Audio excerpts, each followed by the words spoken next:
All right, Charlie's back. Or I guess.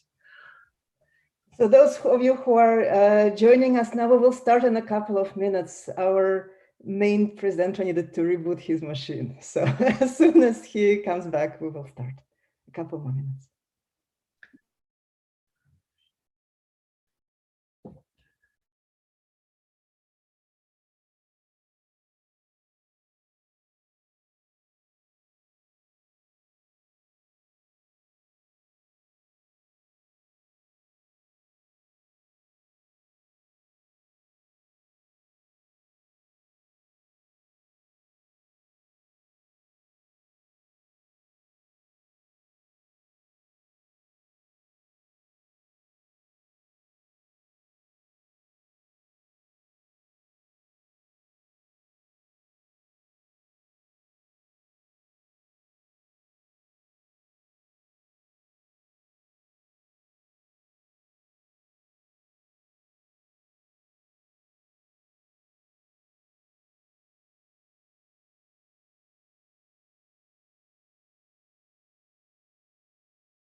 Hello, I'm back. I don't know if this means things are going to be better this time. Probably We not. will see. So those who are joining us, so we needed to reboot one of the presenters' computer. So looks like things are coming back. So let me go ahead and welcome everybody to this channel. My name is Olga Vitek.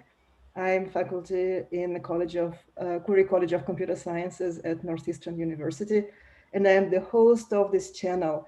So this channel is dedicated to May Institute on Computation and Statistics for Mass Spectrometry and Proteomics, where we host a variety of topics on all things computation and computing related to computational biology and data science in general.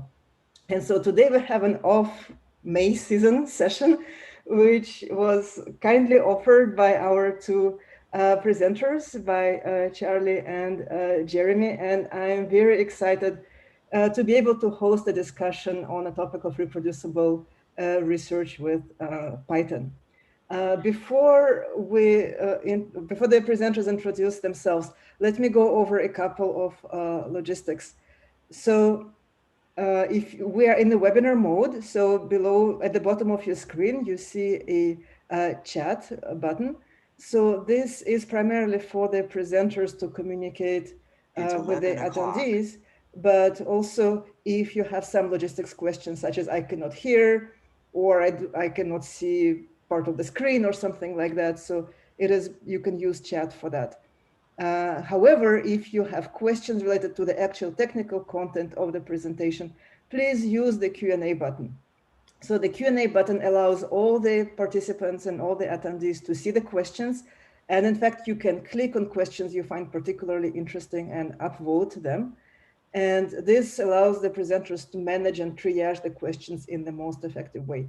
So please do not use the chat, but use the Q&A box for the questions, and Charlie and Jeremy will do their best to answer that. And so we hope that this will allow us to be very interactive. So please make use of Q&A as much as possible. Don't be shy, and hopefully it will be useful for all of you. And also at the very end, if you would like to spend more time and have some questions to the presenter, so we can all invite you into the main room. You can share screen, you can speak and have your video on. So at the very end, it is also possible to have the actual interactive conversation. So I hope that this will be useful for you. And so let me just do a very brief introduction to Charlie and Jeremy. These are two longstanding collaborators of our group at Northeastern. Charlie is now holds a position at Harvard Medical School, and Jeremy is a scientist at Pacific Northwest National Laboratory. But I will let them introduce themselves because I know there are some pretty complicated scientific paths that I think I would actually personally like to hear myself as well. So without further ado, so Charlie, maybe you start and then Jeremy will introduce. Let Jeremy go first, and then I'm going to just steamroll right into the topics after Sounds I go. good, Jeremy. How about you start first? Thank you. So my name is Jeremy Zucker. I'm a computational biologist at Pacific Northwest National Labs. Just in terms of how we, was the question how we ended up collaborating with each other, or just like no, so my what academic do pathway? you do? What's your expertise? Oh, my background's in computer science and applied mathematics. I've been working in computational biology for, gosh, about 20 years now. And gotten much more interested recently in causal inference. And that's how I met up with Olga and Charlie, and applying causal inference to large knowledge graphs, which is how I met Charlie. He's the lead developer of the PyBell software ecosystem. Thanks a lot. And Charlie, now your turn. All right, here we go. So here's the like front slide. I think you guys, I hope you all really liked this rainbow. I spent more time than I should have making the logo for today's talk. Yeah, so we're going to talk about reusable, reproducible computational science, but I have a slide that's like my whole history. So anyway, yeah, I'm a chemist by training at heart. I actually went to Northeastern for my bachelor's and had a really wonderful time there in Boston. And then I kind of ended up going across the drink to come to Germany, where I'm sitting right now. And I did my master's and my PhD in bioinformatics, chemoinformatics. And I was very interested in this whole knowledge graph world and mechanistic modeling. And a lot of that kind of sparked my interest in, the problems with software and the problems with reproducibility. And then, like the title says, like what's useful science in the computational world. So I spent a lot of time thinking about this and writing code. And yeah, that's why we're here to kind of share it. And because of some of the software I wrote, I kind of got back involved with Jeremy and Olga and some of their really bright students and some of their collaborators. And we've had a lot of fun collaborating in the last like almost 2 years now. And time flies because of the pandemic. So yeah, I'm just gonna go for it. I've got my phone sitting right here with the Q&A. So if you like want me to say something, I'll do my best to kind of respond to that. So the first question, like we all have to ask ourselves, like, do we need to share our code? And maybe it's a self-defeating question since you're already here. I think you know the answer is yes. Code is like the same thing as your lab notebook. It's your scientific method. It says what you did, how you did it, and lets other people understand the process that you went through. And even better in the computational world is the computer will mostly do the same thing the same way every time. I say mostly because many of us are probably in the machine learning world or something that has some random aspects to it. But let's sidebar all of that because that's not what I want to talk about today. So we do need to share a code, and it's basically the methods section for any computational paper. I know that's not how it seems when you read papers right now, but that's where I'd like it to be. And I think the big step we need to take in between what things are like now and the future, where we do share our code and everything's really reproducible and reusable and useful. There's a couple steps we're gonna have to take. So we need to make sure that our code actually is really high quality. And we can take lots of steps towards that. And I don't expect that everyone's a software engineer who's doing science. This is definitely not the case. But with a little amount of education, I think everybody can do what's necessary to accomplish all these goals. And I'm going to stop saying those 3 words over and over again. So what I want to really focus on today is what are the Python community standards? These are a lot of these ideas are going to be applicable in other programming languages, but as computational scientists, many of us using Python, this is my go-to language. So we're going to focus on that today. And yeah, I'm going to tell you some of the tools that can help us get all these community standards right, make it easier for people to understand what we're doing. Following styles, the same style as everybody else makes it easier for other people to read what you did and understand it. So I'm going to do a lot of live coding. Feel free to follow along as I'm going by either trying to type the same thing that I'm doing, or you can follow this link right here. This is actually pointing to what we're going to build together in the next couple hours. And it's kind of already done. It actually is like one of these baking shows where we're going to put the code in the oven, and then we're going to walk over to the oven just to the left, and we're going to pull it out, and it's already done. So I know I did my slides in a little bit of the wrong order. Here's all the information you might need. I'm going to pause on this slide for a second. So this is the chance for everybody to kind of type in this stuff on their own. These are the links to a Google Doc that's sort of the whole outline of what's going on today. And then this is the link to this presentation, which is quite short. You don't necessarily need this one. I'm going to jump into live coding almost immediately following this. So take a minute, type this first one in. It's got all the other links you can follow and all of the resources that we're going to be looking at. And yeah, in case I'm talking too fast, obviously you can use the Q&A thing. If you need to find something, maybe you're not sure what I mentioned, you can also post in the Q&A. Jeremy's going to help moderate a little bit. And yeah, I'll try and go back. I already see that some people are using like the chat functionality. So if they're, okay, can you put the GitHub repo link here? Good, somebody did it already, thank you. All right, so moving on. What are we gonna cover today? Like a little more specifically, I wanna tell you how to structure your code into a package and like what all this stuff is, because maybe you've written Python scripts, maybe you've used the Jupyter Notebook, but maybe you didn't know how to make a package. You've definitely used packages before. You've used NumPy, you've probably used something like matplotlib. Those are packages and you wanna be able to install them with pip and you wanna be able to import them. And you probably want to read some documentation about how to use them. So we're gonna make sure that we can write our own documentation as well and all the different ways that you go about doing that. It's pretty good when your code does what it's supposed to and you've tested it. So I'm gonna tell you a little bit about tests and we're not gonna go into the super pedagogical version of that or pedantic version of that rather. Because scientific code is actually kind of hard to test. A lot of it's like taking in some data and then you've got some outputs. You don't really know what the answer is until you think about it yourself. If the computer could do all that for us, then I think we're done. Like that would be great. But we're at the point where we're going to just test like some certain functionality and maybe leave the other parts open-ended. And then, let's automate all that. So let's make sure that we have some tools that are like free and available on the internet that are going to help us run those tests every time we make some changes to our code and alert us if like we've broken something. It's actually really useful to have. And these tools are pretty hard to think about in the beginning, but once you've seen it, with almost all the parts of this presentation, once you've seen it, you'll be able to just copy paste it into every project you do. The next part, which I'm super pedantic about, is this code quality assurance. And that's like, how do we improve the style of our code?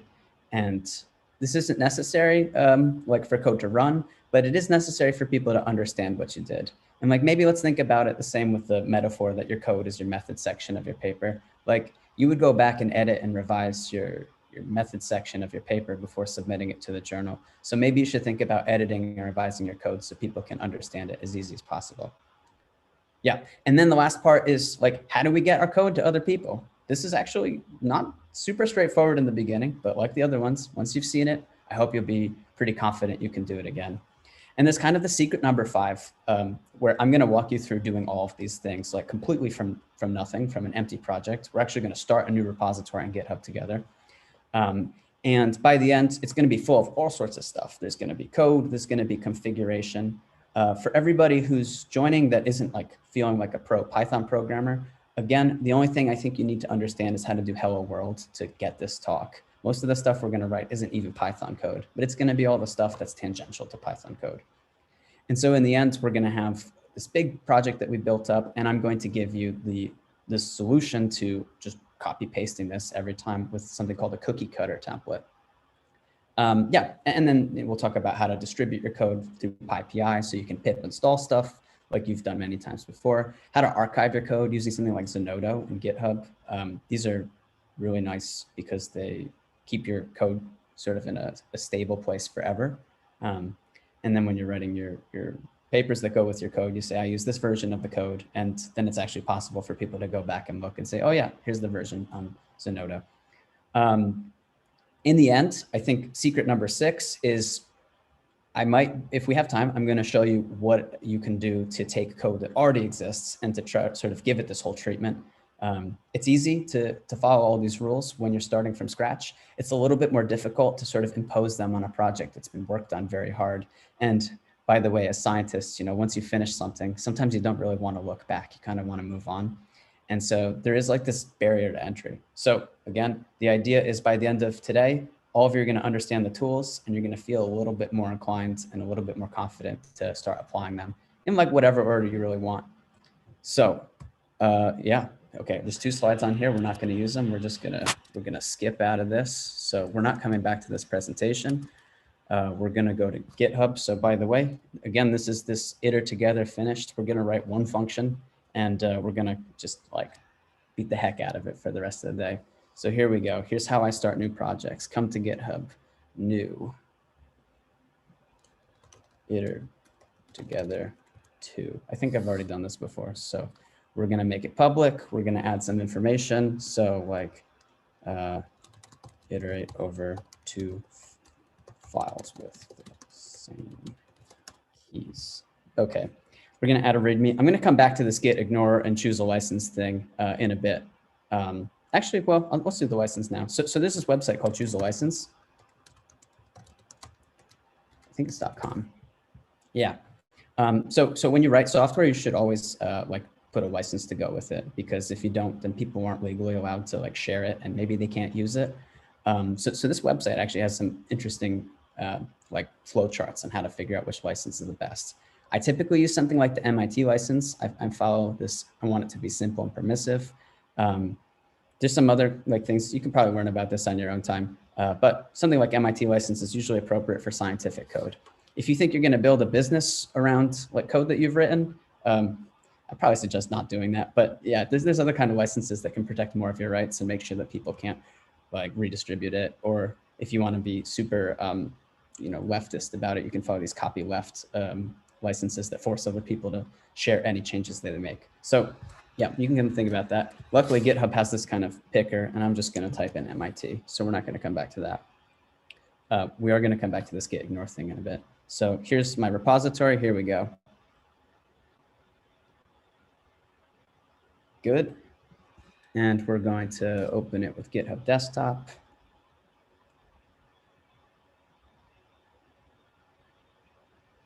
That looks good. All right, and now we're going to open this up in PyCharm. So if you're not using an IDE like PyCharm, I would highly suggest it. Though at the moment, it's giving me a little bit of problems with my CPU usage, which is why everything's going to look a little bit crammed on my screen. So yeah, here we are. We've got a license, we've got a README. We'll come back and talk about writing the README when we're talking about documentation. So until now, how are we doing? Any questions, any confusion? Jeremy, still with us? Yep. Maybe. Yep, we got so far no questions in the Q&A. Okay, good. We haven't done anything too bad. All right, so the first thing, well, that I'm going to add to this project is a git ignore file. So like we're just going to come in here and .git ignore. The purpose of this git ignore file is to make sure we don't commit any junk files to version control. So this talk is not about Git. I'm going to assume that you can like commit stuff and push it, and like that you're familiar with GitHub. If you're not familiar with that stuff, this is some stuff you can catch up on your own time. So for now, what we want to make sure is that when we're putting stuff on GitHub, that we're not adding some garbage files. Like if you're on Mac, you get these weird .ds store files. If you're using Vim, you might get some swap files. IPython notebook checkpoints. There's always this folder that gets put any directory where you're doing this. You don't want to commit that stuff. Configuration for PyCharm also you don't want to commit. So let's go back to GitHub desktop, and we'll already, okay, we don't see it yet. Well, okay, so how do you know what to put in your git ignore? This is a pretty good website for that, gitignore.io. And since we're working in Python, we're going to want to use all the Python git ignore stuff. We're going to use PyCharm's git ignore stuff. We're on Mac. I think we should always put Mac. We should probably put Linux, just in case someone ends up here with Vim. If you're not familiar with Vim, that's like a text editor, but it makes a big mess of swap files. These are probably all right. Let's just maybe IntelliJ. Okay. So this just gives us a file. We're going to copy paste this into our git ignore.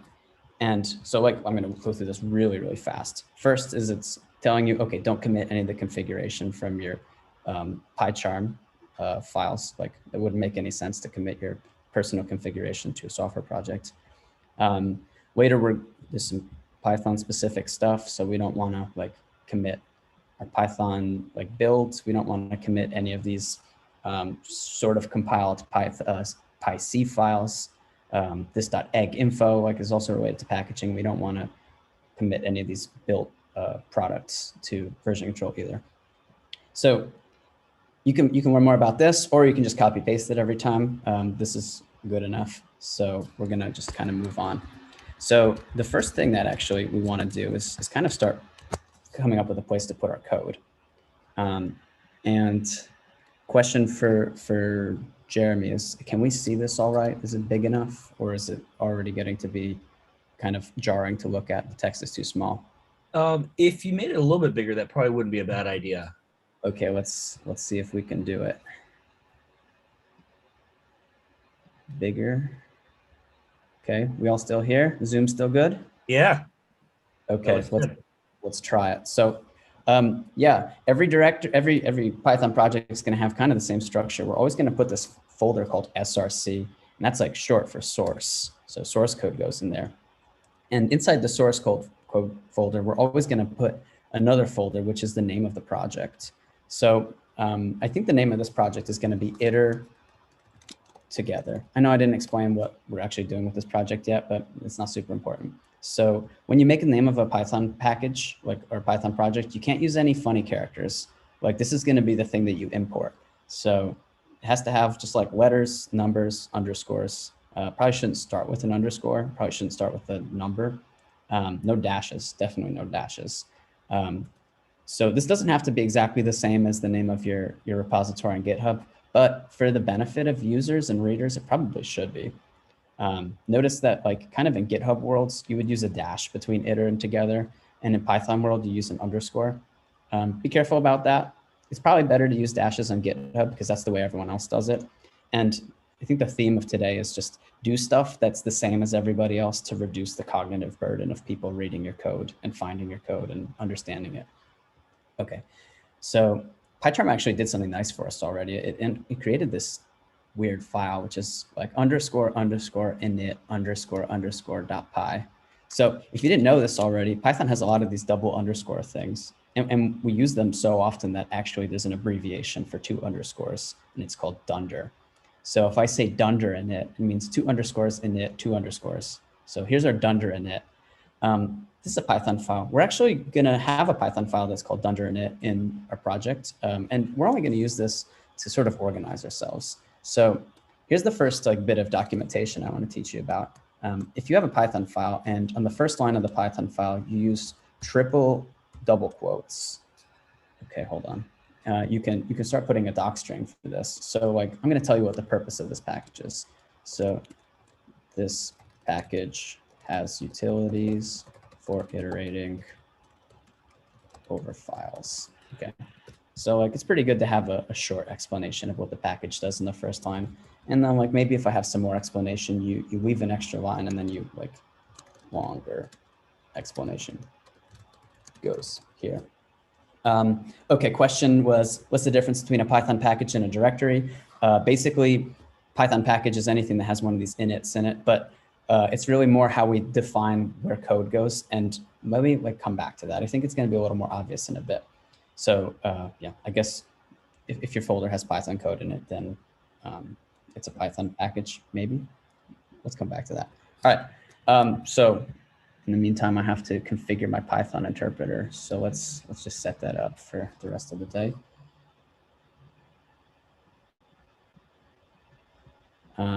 Yeah, for some reason, it's always got Python 2 popping up here. Let's use the PyKeen interpreter. This one's probably loaded up with all sorts of good things already. Okay, so what's next? Yeah, let's make another file inside iter together. Let's call this like utils. And maybe we're going to actually implement a function here. So let's actually implement the function. And what am I going to call it? Yeah, I think the difficult thing in programming is naming stuff. If I call it the same thing as the package, this is okay. I think you've probably seen packages where you've imported something that was the same name. So like there's this tqdm module. You sometimes do from tqdm, import tqdm. So maybe this is okay. So I just want to write a function that does something very simple. I want this function to take in like two files, like file1 and file2. And actually, I want to take in file paths, path1, path2. And I want to open both of these files.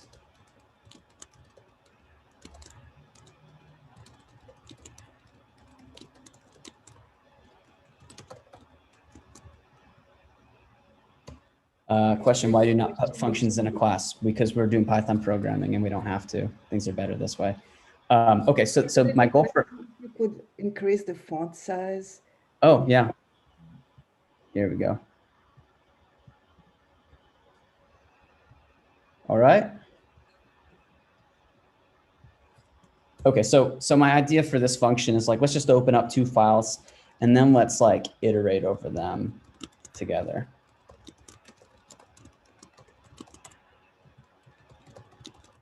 So this isn't so crazy. So let's just go yield line 1, line 2.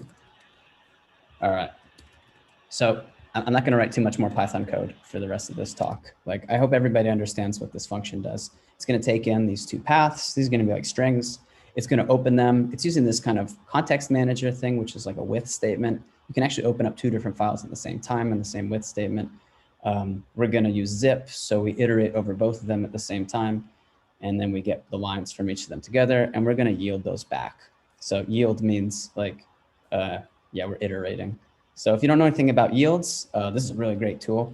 I'd suggest checking that out. I'll send a video about all the different things you can do with iterators. So yeah, since we're doing good Python packaging, there's a couple things we want to do once we write a function. The first thing is we want to write a doc string. So anytime you write a function, you can also do this triple double quote thing inside it. So I'm going to write one line explanation of what this function does. So like open two files and iterate over them together. Okay, open two files, zip them, and iterate over them together. Okay, good. So this is good. When you write a doc string, you actually want to always write it in the imperative mood. So for people who don't remember like grammar or maybe non-native speakers, the imperative mood is like command at somebody. So like when I write a doc string, I always think, what would I yell at the computer? Like open two files, zip them, and iterate them together. So now I've yelled at the computer. That's the way I should write it. Why did we choose this? I'm not exactly sure. Maybe it's because you don't need to use pronouns or like a subject when you have this imperative mood. So we're going to be able to say more stuff with less words. And then in the end, like it's better that we all just follow the same standard. So, all right.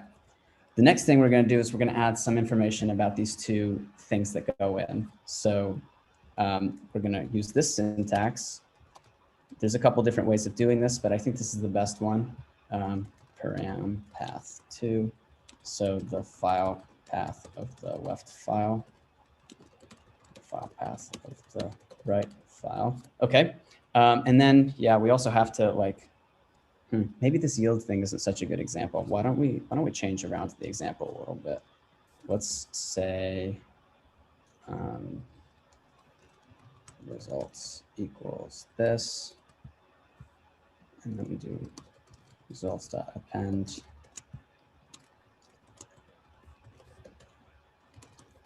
Okay, I know that this isn't the best way to do this. We can use all sorts of great things like list comprehensions. We actually don't even need to do this. We can just return the zip. But this is just for demonstration purposes. So in the end, what we did is we're going to like return pairs of the lines from the two files. So we're going to say what we return, pairs of lines from the two files. Okay, this is good. Now we have a doc string that's kind of saying what goes in, what comes out. What we didn't specify somewhere though is like what kind of things go in, what kind of things go out. For that, we're going to use what's called type annotations. And this is optional. You don't actually have to do this in Python. You do have to do it in other languages like Java, but it turns out that it actually helps you generate nice documentation if you do this well. So if path1 can be a string, I'm going to write this here with this colon and then like this string that comes after str, right? This is the built-in type that represents a string. And we're going to do the same thing right here as well. And then the last thing is we want to say like what we return. So I'm going to like very briefly teach you something about typing so we can import from typing, list and tuple. So in the end, this is like, this results as a list. And inside that list is going to be like pairs. You know, this is a tuple object. Let me like put it on 2 lines. So this is a pair of 2 strings. So every entry in the list is a pair of 2 strings. So we're going to write that as list tuple stir stir. Okay. So now we've got some like really structured documentation. We've got this one line that explains really well what's going on. We're talking about what goes in, we're talking about what comes out, and we even have these type annotations, which are optional, but we want to take this documentation later and suck it out using this other program called Sphinx to auto-generate really beautiful documentation. Okay, Jenna asked, she's seen this thing where the types are in parentheses, maybe something like this. So you can write up the documentation however you want, right? This is a free text string. So it's really just trying to follow the styles of the parser, which we'll come back to, which is called Sphinx.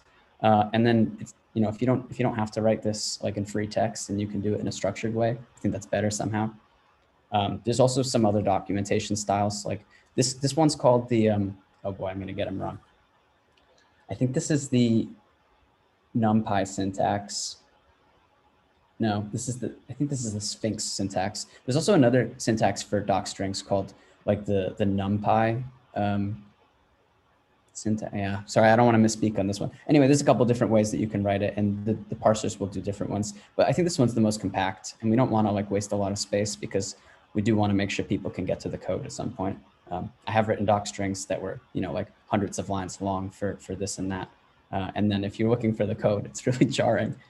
Okay, so now we've written this function. This is basically the only Python we want to write for this package. And we want to make sure that other people in the world can use our iter together function. So we're going to package it all up. We're going to do all this other stuff to make sure that it works really well. And then hopefully, yeah, you've learned something along the way. So the next thing is, what should we do next? Let's write tests next. So when you write tests, you want to like come up with some input, come up with some output, and then you're going to make sure that you know that the right output happens when you put in the input you have. So we're going to change the folder we're working in. Right now, I'm inside this iter together folder inside the source folder. But it turns out it makes more sense to keep the tests separate from the code itself.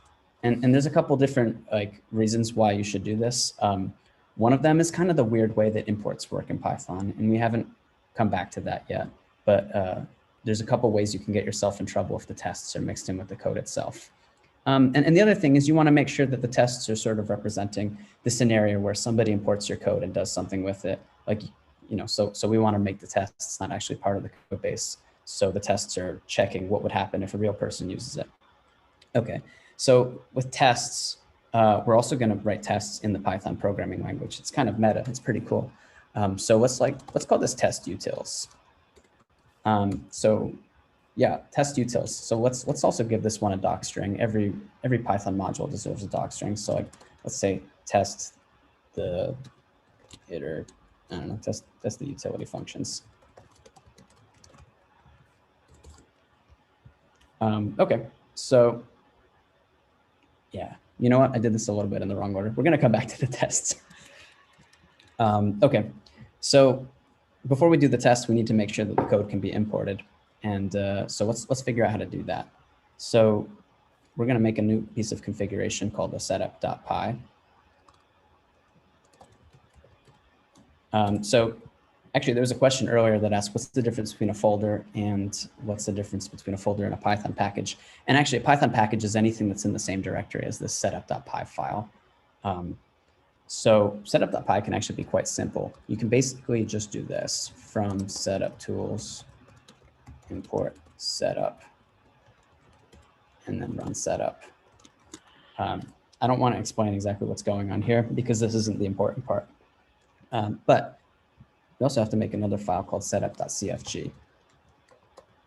Inside setup.cfg, we're going to have all of the information about where our code is, which is in the source folder, and then inside the source folder is our package. And you know, some other stuff like who's the author, what's the version of the code, where's the issue tracker, that kind of thing.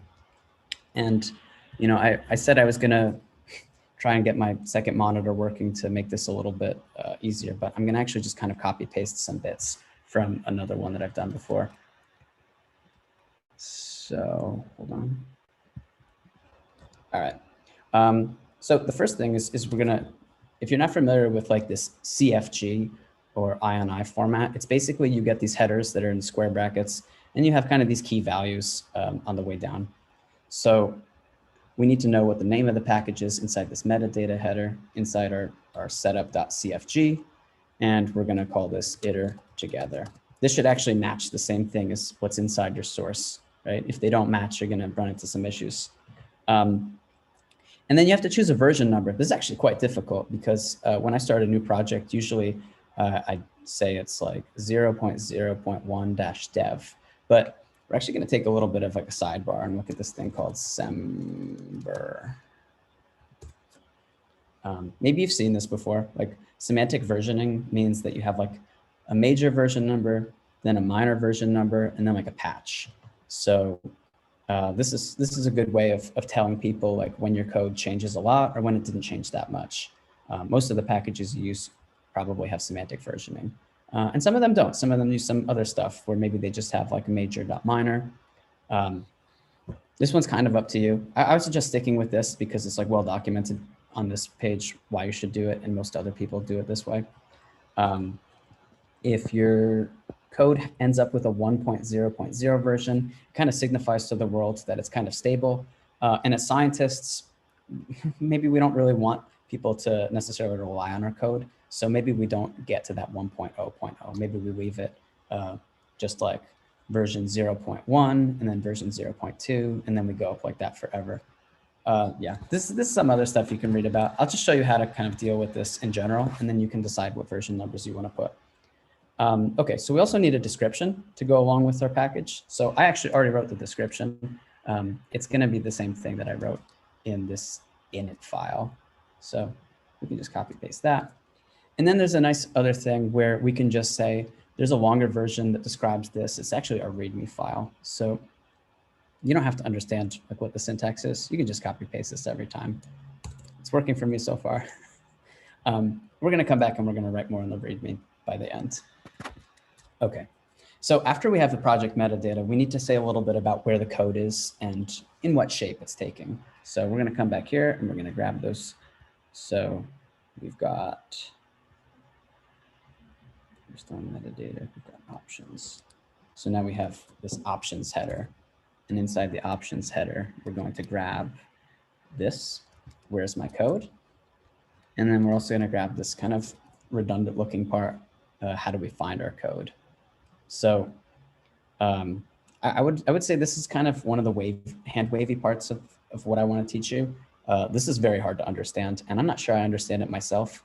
There's a very long and convoluted history of Python packaging where there's setup tools. Setup tools is based on distutils, and distutils is based on easy install. And it's basically turtles all the way down. It's a lot of different wrappers of setup programs. And so that's why this configuration kind of looks the way it does. But the short version is, let's say, for packages, we want it to automatically find them. And where are we going to have them automatically find them? Inside this source directory. And this is kind of like an equals first before the source directory because we don't want to remap the name. And then again, we're saying where the code is. These two can be different, but because we have it automatically finding, we're going to call them the same. Okay. So at this point, we're kind of ready to actually install our code. This is the minimum amount of information you need. We're going to come back and add some more because we want our documentation or we want our metadata to be very clean and very useful for people to install. But I already can show you that we can install this code. So let's bring up the terminal. Let's do vf activate rep. So I'm using virtual fish. Virtual fish with the fish shell. You're probably using something like the bash or something like ZSH if you're on Windows. I'm not really sure how it's working. I'm sorry. Please switch over to Linux. So we're going to go into here and we're going to go into iter together. 2. Yeah, and if you want to install some code, if you're in a directory that has one of these setup.py files, it's possible to do pip install. Okay, we're going to do this in editable mode. and then dot. Great. Okay, it's upset that pip has not been upgraded, but that's fine. So yeah, you see it kind of said obtain this file and then like installing collected packages, running setup.py develop. So it gave us some feedback and then it said, okay, successfully installed. So now if I open up kind of the Python console, I can do import iter together. Okay. And then maybe I want to do from iter together dot utils import iter together. Okay, and let's just double check, like what have we got here? Import to, yeah, iter together is a function. Import inspect, inspect dot signature. We can look at like what does the iter together function actually look like. I mean, we know, but so it takes in this path 1, path 2. We've got these type annotations. Maybe you weren't aware of this inspect module. We're not going to use this again, but this is an interesting way of introspecting on Python code using Python code.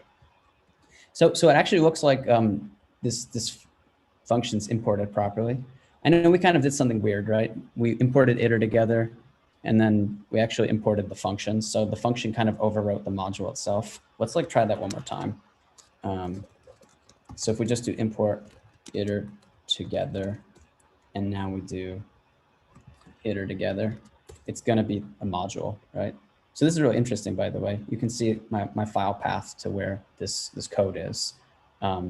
Typically, if you import some stuff, let's like let's go and pip install something else.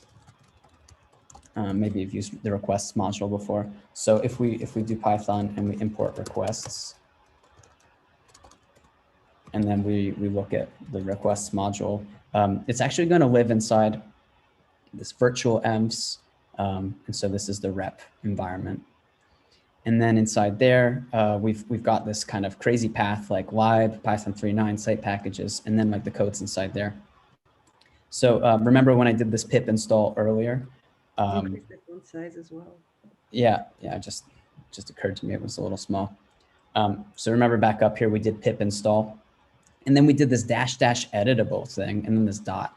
So first of all, the dot says install the code in the current working directory, right? The dot always means that. And editable means like rather than copy pasting all of the code into this sites package, like with requests, all of it got copied into the site packages.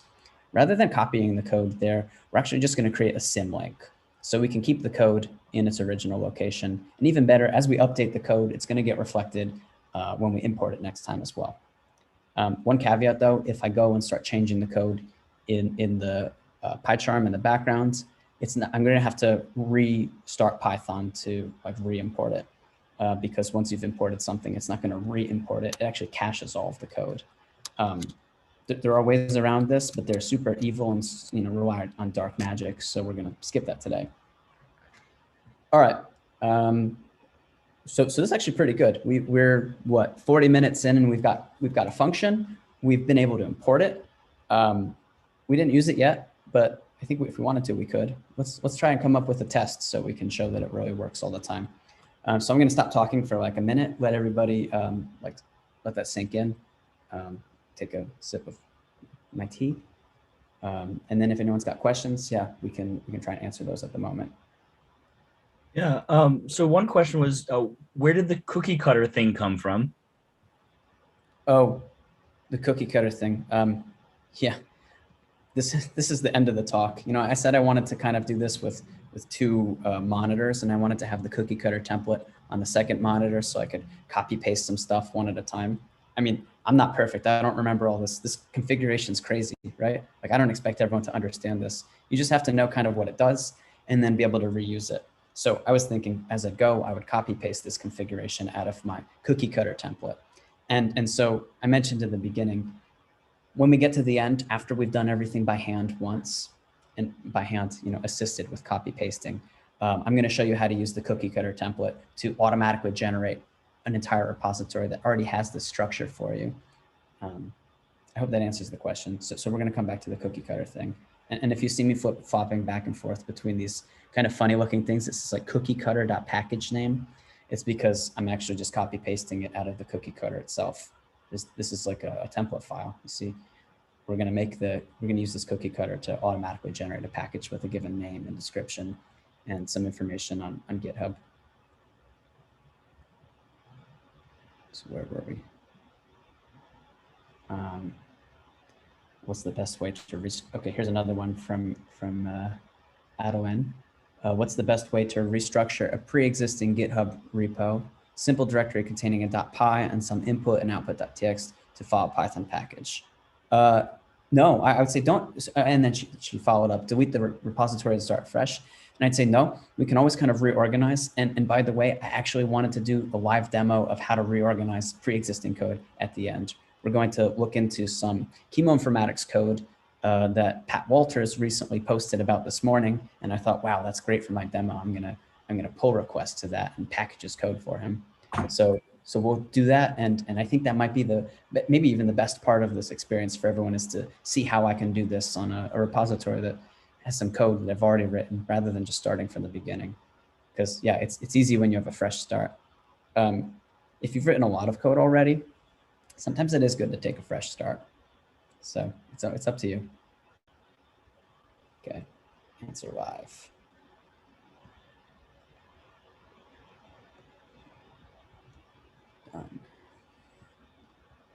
What else is going on in the chat? Oh, okay, thanks. Ben chimed in. The docstring format that I'm using is the restructured text format. Why do we use, so I forget. I know we've had this conversation before, and the last time Ben and I had this conversation, I've remembered the answer. There's also this Napoleon format. Like, I'm not sure if what we're using right now is called Napoleon or if it's not called Napoleon. Yeah. And then is the recording going to be available? Yes, it's being live streamed to YouTube right now, and you'll be able to watch it again after. Plus all these links to all of the extra resources will be there. Okay. Oh, we had another question, was a specific conceptual question. I'm developing an algorithm within a single .py script. Should this be in a package too? For now, my .py is just in a directory. Yes, always package your code. By the time you're done with this, you'll see it's actually so easy to put your stuff in a package, just following the same structure every time. You might as well always do it. You know, one of the tricky parts, I think, that people really end up making mistakes on when writing code that solves some problem that they have that's very practical. Perhaps like they're writing a manuscript and they came up with this algorithm, they implemented it, and then like they've got some data. Usually these files are going to be full of like hard-coded directories. They're going to make assumptions about your current operating system and about the like directory structure inside your computer and like maybe the locations of certain files. We're going to try and abstract away a lot of that stuff. I actually didn't mention that on the first page. We're going to do that by like writing our own command line interfaces. And we're going to do it with this tool called Click. And it's going to make it a lot easier to write a powerful command line interface rather than having to muck around with these like system arguments. I wouldn't want to use those, and not using this arg parse module inside Python, because I think people get into really bad habits when they use this built-in one. Yeah, so we'll actually get to that soon. I think we're going to do tests, and I think we're going to write our own command line interface immediately after that. And then we're going to come back and we're going to do documentation, building, and we're going to do automation. Okay, so let's do it. Where should we go next? What did I say we were going to do? We're going to write a test. Okay, so now that our code's been packaged, by the way, if you're using PyCharm, you can go to the source directory and you can right click on it. You can mark the directory as the sources root. This actually makes PyCharm really smart, and it helps you introspect on all of your code while you're writing new things. So let's come back to this test utils for a second, and we're gonna write some unit tests. So there's lots of different ways of writing unit tests. I'm gonna show you one. It only relies on built-in stuff in Python. So there's some niceness to that, but there's also some really powerful tools that can help you do more complicated things.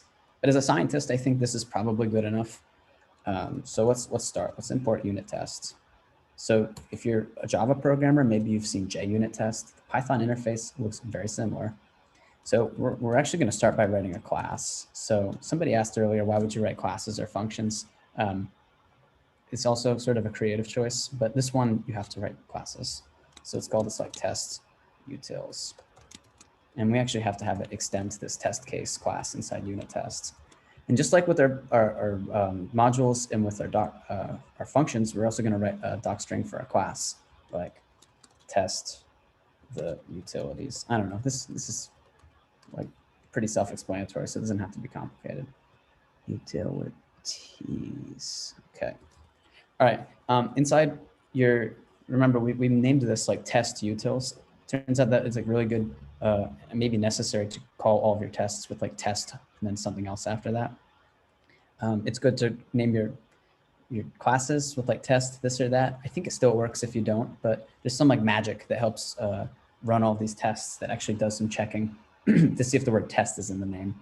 So we're gonna write a function inside this class, and it's gonna be like test.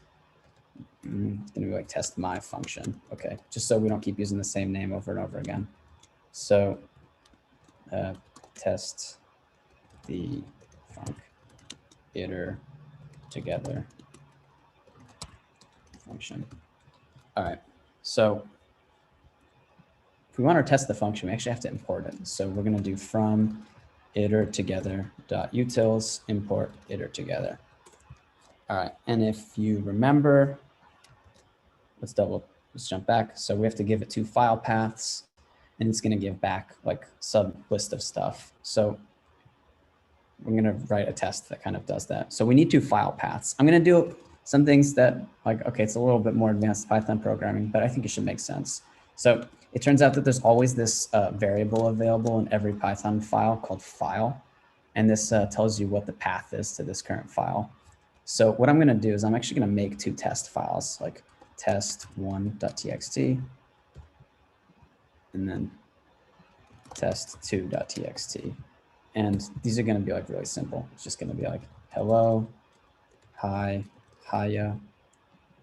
And this one's going to be goodbye, ciao, choose, tschU. Good. Okay. So now we've got 2 test files. We have to tell our functions how to find those files. And so what we're going to do is we're going to introspect kind of on the location of this, and we're going to look at the files that are next to it. So the way we're going to do that is using something called pathlib.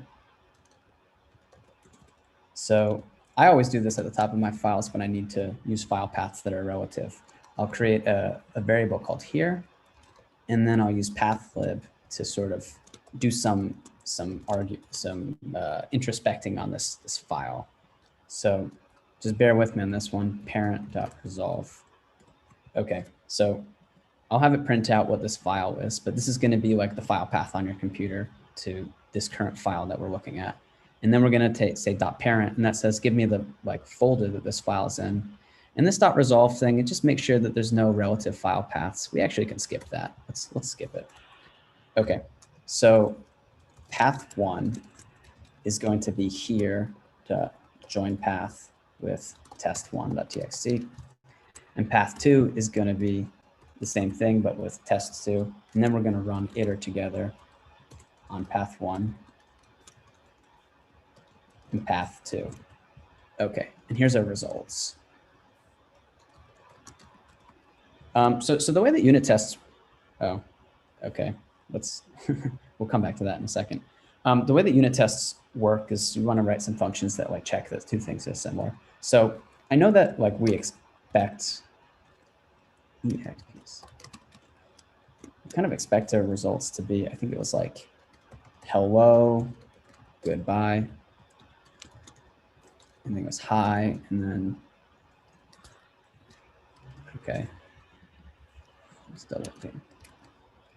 Hi, and then ciao.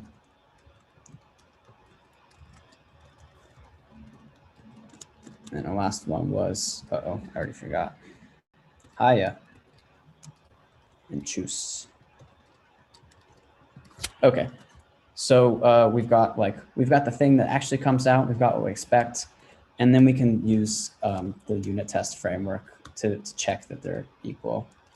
So I don't know, maybe we can just do it the simple way. So like there's this assert function in Python, and you can just do assert expected equals results. All right, now since I'm in PyCharm, I can already like very quickly run this test. And so I'm gonna hit the run button. It if you follow all those rules that I was mentioning earlier, PyCharm is able to kind of introspect and say, hey, look, do you want to run all the tests in this test class, or do you just want to run this one? So let's just run the one. All right, test failed. Good. It means that we did something wrong. Let's see what happens.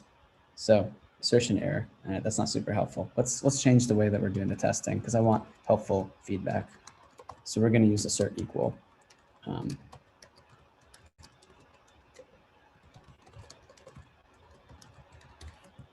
Yeah, okay, so when you're in this unit test .test case class, you always have to do this kind of self thing. And again, I didn't really want to do a ton of like Python programming specific stuff, but you know, the class has some like methods attached to it, and assert equals one of them. That's why we're doing like this, each test is inside a function because we want access to like the self. And this is gonna give us just a little bit better logging than the thing I did before. Okay, so it looks like there's some stuff going on here I wasn't expecting. So I know this might be a little small for everybody, so sorry about that. Oh, I can make it bigger, great. So we expected to get like this string that I wrote out, but what we actually got is this other string that has some like new lines in it. So this is pretty good. I was expecting my code to do this, but I've got some string stuff that I forgot about. So we're actually gonna go back, we're gonna fix the implementation because it didn't actually do what it was supposed to. And to be honest, I didn't do this on purpose, I just forgot. So when you're opening up some files and you're iterating over the lines, they still have these line endings. And I don't want those. So we're gonna use this strip function to sort of remove them. All right, so I made some changes to my code. I can run my tests again and boom, tests pass. This is great. So yeah, I think for a lot of you, maybe this is the first time you saw a test implemented ever, right? So maybe you've already learned something like you have your function, you come up with some sample data, some sample input, some sample output, and you compare them. And this is the kind of code that works really well with unit tests because you have really well-defined input and output. Again, like I mentioned in the beginning, in science worlds, sometimes it's not super obvious what's going to come out based on the input. And even worse, like let's say you're doing machine learning, this function might take like, 6 weeks to run. So you can't just like test it. So again, this is sort of a creative choice. You're going to try and break down the code that you write into smaller functions where you can test that all the parts work. And you have to decide what's the right size for me to break a code into functions that can be sort of reused. But you've probably already done some of that already. And remember, this talk is just about how do I turn the stuff that I have into something that's really useful. So, okay, no questions. Yeah, so now we've got a test. So there's one problem with what I just did. And the problem is that to run this test, it sort of expects that you're set up on my computer exactly the way that I set stuff up, such that PyCharm automatically finds the tests, and then you go and click the button and it runs the test. And I can do it again, and luckily I can run it over and over, and this test is gonna be like very deterministic. But the problem is, if I ask one of you to run this test right now, it's actually not gonna be super easy because you'd have to set up your stuff exactly the same way I have it set up. So there has to be a better way, as Raymond Hedinger always says. And now I'm going to show you how to automate this step. So we're going to leave the Python file for now, and we're gonna actually make more configuration, right? So this is the talk about configuration hell. And the next configuration file we're going to make is something called the tox.ini file. And so tox is a program that helps you automate different things that you might want to run. And one of those, like the most obvious, is to run your unit tests. So we're just going to go for it. The tox.ini has the same kind of file format as the setup.cfg. Don't worry about the fact that the extensions are different. It's still the same kind of file. They're effectively interchangeable. So tox.ini actually kind of got a complicated format. So I'm going to go and copy paste from my last project. And apologies to anybody who gets seasick watching me scroll all this up and down. So here's what we're going to do.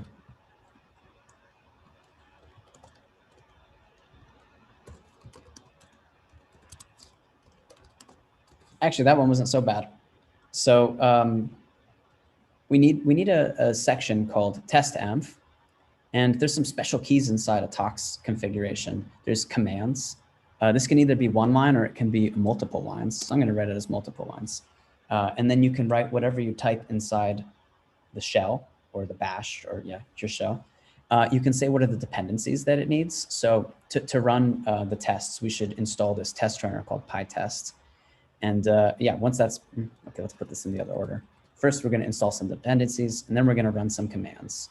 So the tox.ini always run from the root of the directory of your project, right? See, it's sitting next to the setup.cfg and the setup.py. And there's this kind of other implicit part is that it's going to pip install your code as well. Now, the cool thing about Tox is every time you create one of these test environments, it's going to make a new virtual environment that goes with it. So first it's going to install your code, then it's going to install all the extra dependencies that you specified, and then it's going to run the commands. So all we have to do once we've got this, so 1, 2, 3, 4, 5. Okay, 5 lines, it's not so bad. We're going to come into our terminal again. And first we have to pip install Tox. Tox is actually written in Python and it's for helping Python programmers. So, okay, one sec, I'm gonna get rid of that pip message too. Okay, so once Tox is installed, what you can do is you can write tox-e. Hold on, let's name this. So tests. Yeah, that's fine.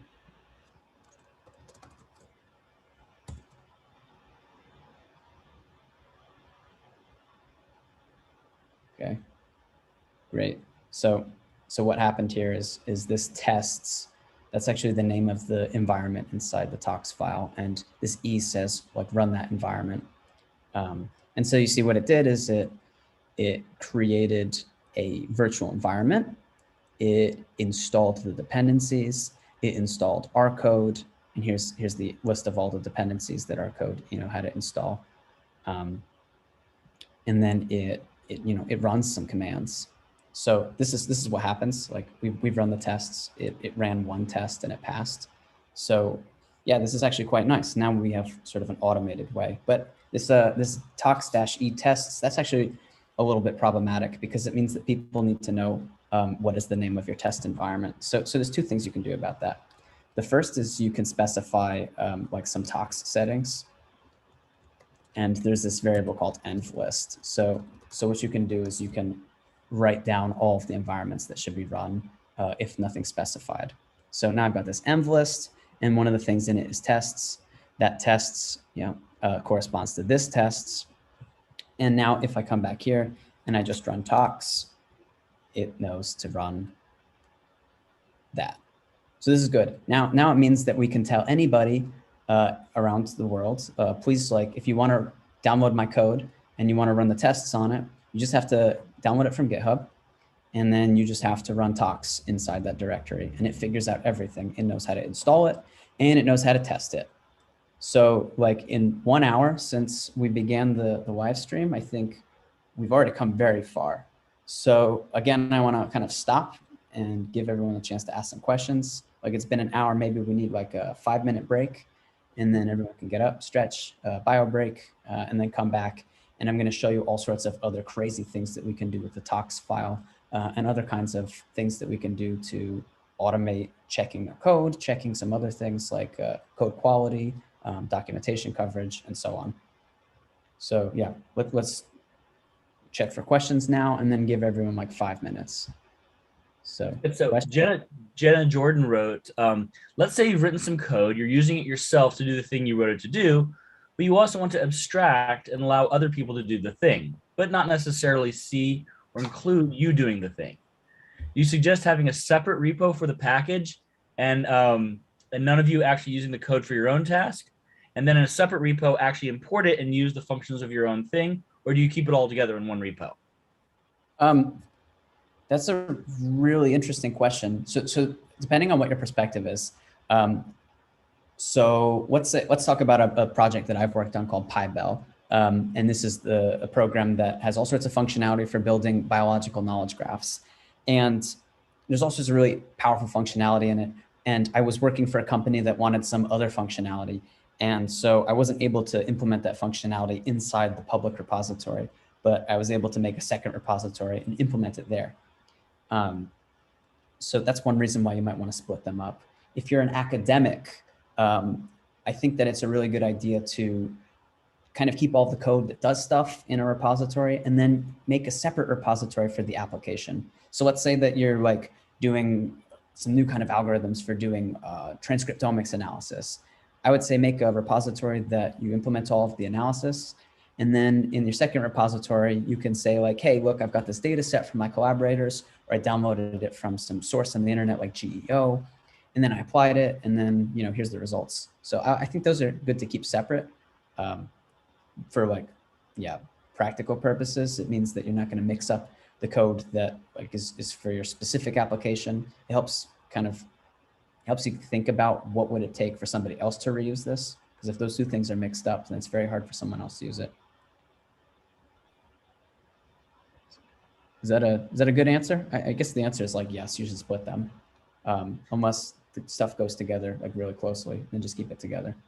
Yeah, right. But, so one could imagine that you would want to have examples of how you use the code, and that might be a part of your directory, but that would be different from, you know, a paper that you wrote where you have methods, you know, that need to be reproducible versus a package that, you know, kind of might evolve continuously, right? Yeah. Oh, okay. Here, I'll give you an example. I like show you something that we haven't published yet.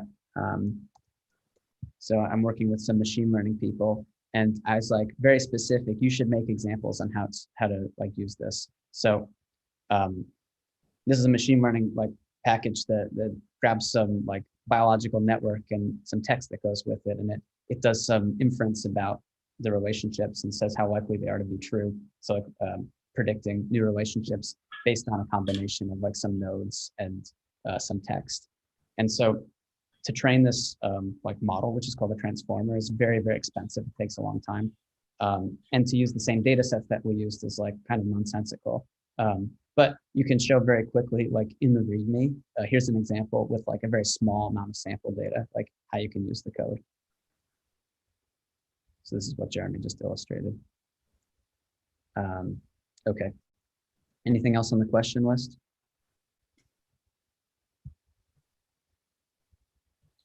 Okay, that sounds like no. Okay, so let's take 5 minutes. Oh, wait, but the repo for the application manuscript, would it be a package too? Yeah, that's a really good question. I think in the end, if you have a second repo for the manuscript, it doesn't necessarily need to be a package. In fact, I think Jupyter Notebook is pretty good for showing how you can use like well-packaged and well-organized code to do some simple analysis. Like in the end, a Jupyter Notebook should be like, here's the data, here's how it's downloaded. Here's the function that loads the data into some data structure. Here's the function that does my analysis. And then here's the function that turns it into some nice plots that I'm going to use in my paper. And that should be the narrative structure of a Jupyter Notebook, in my opinion. If you're doing more than that, you should consider taking some of that code out and actually putting it into the package itself. Okay, it's alive. Done. Okay, good. Let's take 5 minutes. It's at 1:06 right now. Let's say at like 1:11 we can start again. So I'm gonna stop the share for a second. I'm gonna stop my video. Okay, I'll see you guys in a minute.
Okay, I'm going to give everyone another minute just to filter back in.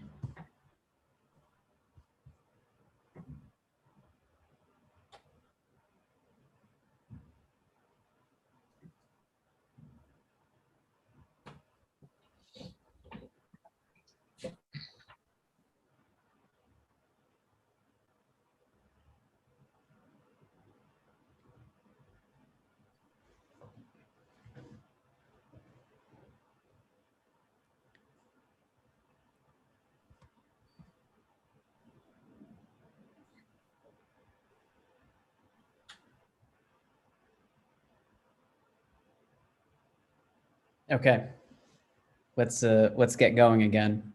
So I know we're jumping all over, but all these things are kind of interesting on their own. So now that we're in talks, I think we're going to keep going, and we're going to add a couple more things to talks, and we're going to go back and fill in some of the gaps that we've kind of created in the package so far with stuff that maybe we should have done a little bit better. So the first one, I'm going to start making more test devs. The first one I'm going to make is called Pyroma. So this depends on a package called Pyroma, and it's going to have a command where we run Pyroma dot. I think that's going to work. Let's see. Yeah, so I'm going to also add that to our env list. I'm going to add it first. And then I'm actually just going to start using this terminal down on the bottom instead of the other one. So.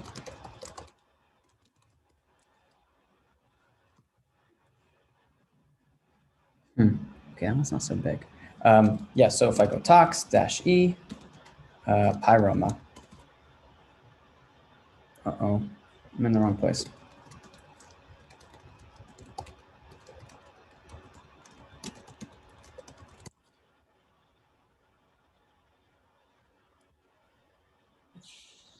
So the Pyroma package, its job is to check out our setup.cfg file, and it's to check, do you have all the metadata that a good Python package should have? And at the end, it's going to tell you what your rating is out of 10, and it's going to tell you which cheese your rating is. So it turns out that a 3 out of 10 is a Gorgonzola.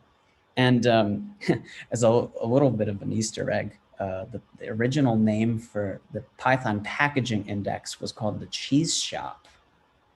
And the reason is because Python is full of Monty Python and Netherlands references, metaphors, and jokes. And the Netherlands, they love their cheese shops. And When we package a Python, a Python package, it's going to be called a wheel, and it's a cheese wheel. And so we want to make sure that we have really highly rated cheese wheels. So Gorgonzola, I mean, I like Gorgonzola, but it's not up there like the best ones. And I don't think there's anyone who signed up with a .it, like an Italian email address, but maybe you'll be pretty happy to see what the number 10 out of 10 is. So yeah, this gives us, it's like quite simple how we set this up, right? Pyroma is just some Python package that like checks your code. So we just have to tell it, look at the code in the current directory. And then it's going to give us some feedback. So basically, let's just start going and dealing with the feedback. So the first, okay, we're going to skip down. Your package does not have author data. Okay, how do we add author data? We're going to open up our setup.cfg file. And we're going to go up to the top in the metadata, and we need like author name. So I always write out Charles Tapley Hoyt, even though I go by Charlie, because as far as I know, I'm the only person with this name. Author email, you know, I haven't gotten too much problems using like my personal email for all this stuff. For all you academics, use your personal email for everything. Never ever use your institutional emails, because you will leave the institute and then all of the things that you've done will go away. So don't use your institutional emails. I know that's not a very popular opinion. Okay, so there's this author thing. There's also like this other field called like maintainer. Sometimes it's not the same. Oh, I think it's just author. Yeah. Maintainer. Well, I'm also the maintainer for this code, so I'm just going to put myself a second time. For bigger projects, this might make a difference. For a small project, it doesn't really, so just do it yourself. Okay, we need some information. So this is like author info. We need some project info. So like the URL says, where does this project live on the internet? So you remember in the beginning, I went to the CT Hoyt teaches reproducibility together 2. Okay, so this is the URL for the project on the web. There's some other kinds of URLs you can put as well, and we're just gonna check back on what I've done before so we don't forget any of them. Yeah, so we've got some download information. These basically all look the same. So on GitHub, there's this like releases thing. We'll get back to that in a little bit. The bug tracker is also on GitHub. Like it's the same thing as the URL with this issues at the end.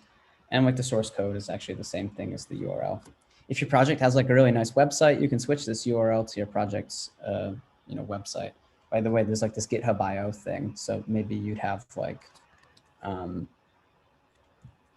website that looked like this if you wanted to like use your documentation from GitHub IO. But for now, I'm just going to leave it as the source code. Okay, so let's run Pyroma again, and let's see if our rating has gone up from 3. Can we improve upon Gorgonzola? I hope everyone can read this all right. So yeah, we've improved, and now we've become this new cheese. So I'm going to try my best to pronounce it. If I mess it up, please let me know. I'm sorry. I think it's Comté. I don't really know what that is, but I'm sure it's wonderful. Okay, so we're still missing a couple things. We need a long description. So remember all the way back in the beginning, I said we're going to use the README file actually as the long description. So it's giving us a hard time because we haven't really written anything there yet. Oh, I'm in the wrong place, sorry. Our README just has some stuff here. So yeah, we'll talk about writing a good README, I guess now. So I think the first line should always be like, what is the point of the package? So like this package has, I'm just going to write stuff. I can't write and type at the same, I can't speak and type at the same time. I'm going to type some stuff and then elaborate.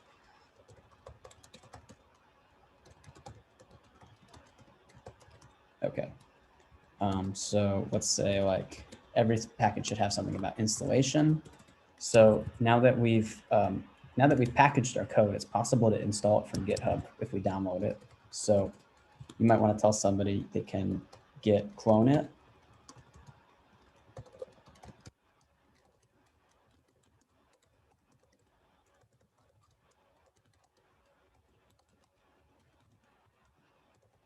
And then after they clone it, they can like change directories into the right directory. And then like we did before, you can pip install it.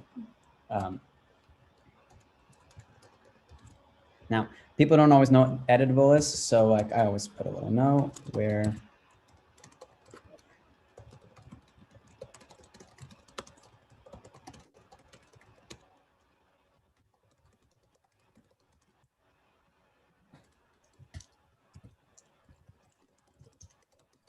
okay, good. So yeah, when you do this pip install editable, I mentioned that it kind of symlinks your stuff together.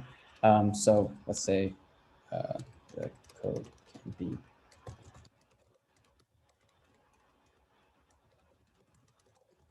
on your README, maybe you don't necessarily expect users to be installing their code so it can be developed or changed. Like they just want to use a copy. So like there's another way of doing this. I'm going to copy paste all of this. This is what I recommend to people before it's on PyPI is you can do pip install git plus, and then you do the address of the GitHub repository. If you're using R a lot, almost everybody who's writing repositories has it either on like Bioconductor or they just say install from GitHub. So this is how you can install code directly from GitHub. And this will install like whatever is the main branch of your repository, right? It doesn't say anything about branches. Again, this isn't about Git, so this will just do kind of what you expect it to most of the time. And then we're going to come back to this and we're going to like mention that it can be pip installed later once we talk about distributing through PyPI. And of course, PyPI is the best way to do it. So, okay, we've had some installation instructions. I guess I'm doing this upside down. Maybe the first thing you want to do is like getting started. Like what are 99% of people who look at your code going to want to do with your code? And like this one I mentioned in this machine learning thing with the networks and the biological nodes, like you should just have an example of the main function that people would use, especially if it's an analytical code. So we can write like some Python examples. We can do from iter together dot utils import iter together. And then we can have like path 1 equals something, path 2 equals something, results equals iter together, path 1, path 2. Okay, yeah, so I'm going to make the same mistake everybody makes. This getting started thing should be really self-contained.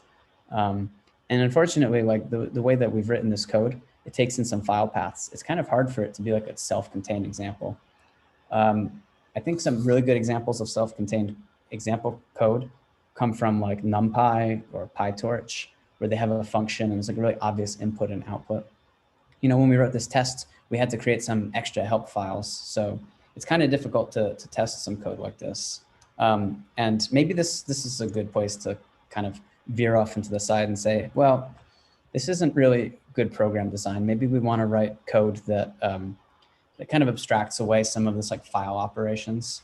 So maybe rather than like just operating on paths, maybe the most of the code is just working on 2 iterables of strings, because we're just using these files as iterables over the lines in them.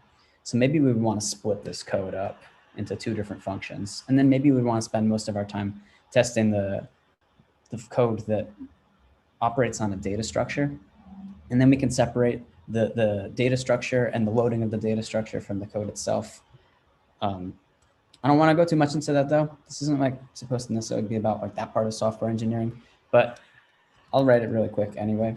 So what I mean is I would rather have something that takes in the file 1 and the file 2, iter together files. Okay, so let's delete all this documentation for a second. So like, let's say we already had those files. We could kind of do all this work anyway. And then this other function where we open up the files and then we do all that stuff, we can just use this auxiliary function now since I've kind of excised it. And yeah, apologies for like going super fast on this, but I've done this kind of refactoring so many times where I reorganize things. I have to fix these type annotations now, but maybe I'll leave them for later because we'll use another tool to figure out when that's been done incorrectly. Okay, so maybe if we have like these iter together file, maybe we can actually show an example of using that one. And maybe we can like call it file 1, file 2. And it turns out that like it doesn't actually have to be a file, right? This code that we wrote basically works on anything that you can iterate over. So hi, hello, goodbye, cheers. Okay, yeah. And now, you know, you've given some example input and you've shown the function being run. You could also do some stuff down here to show what happens when it comes out. Maybe if it's scientific code, you want to show how it can be plotted or how it can be written to a file, that kind of stuff. But for now, you know, I think we're getting there. Like we've got more of a useful README. It's got some information about getting started, how to install. You know, usually you should actually kind of jump back and include something about the license.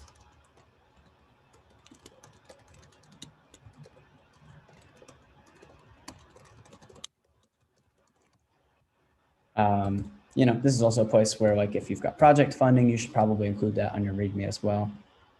What other things might show up there? We'll come back to that. Maybe we can look at some other projects and see like what a really good, really well filled out README looks like. But I think for now, we probably have done enough to make Pyroma happy. So let's see if we've written enough long description that Pyroma is going to be happy. Okay, we did. It wasn't enough to upgrade our rating from 6 out of 10 to higher, so we're going to have to keep going. Let's do another easy one. Your package does neither have a license field nor any license classifiers. Okay, we'll do that. I think we want to start just with this classifiers thing. So we'll do a couple at the same time. Inside our, yeah, before we get to our options, more metadata. I'm going to go and copy paste this from the last one as well.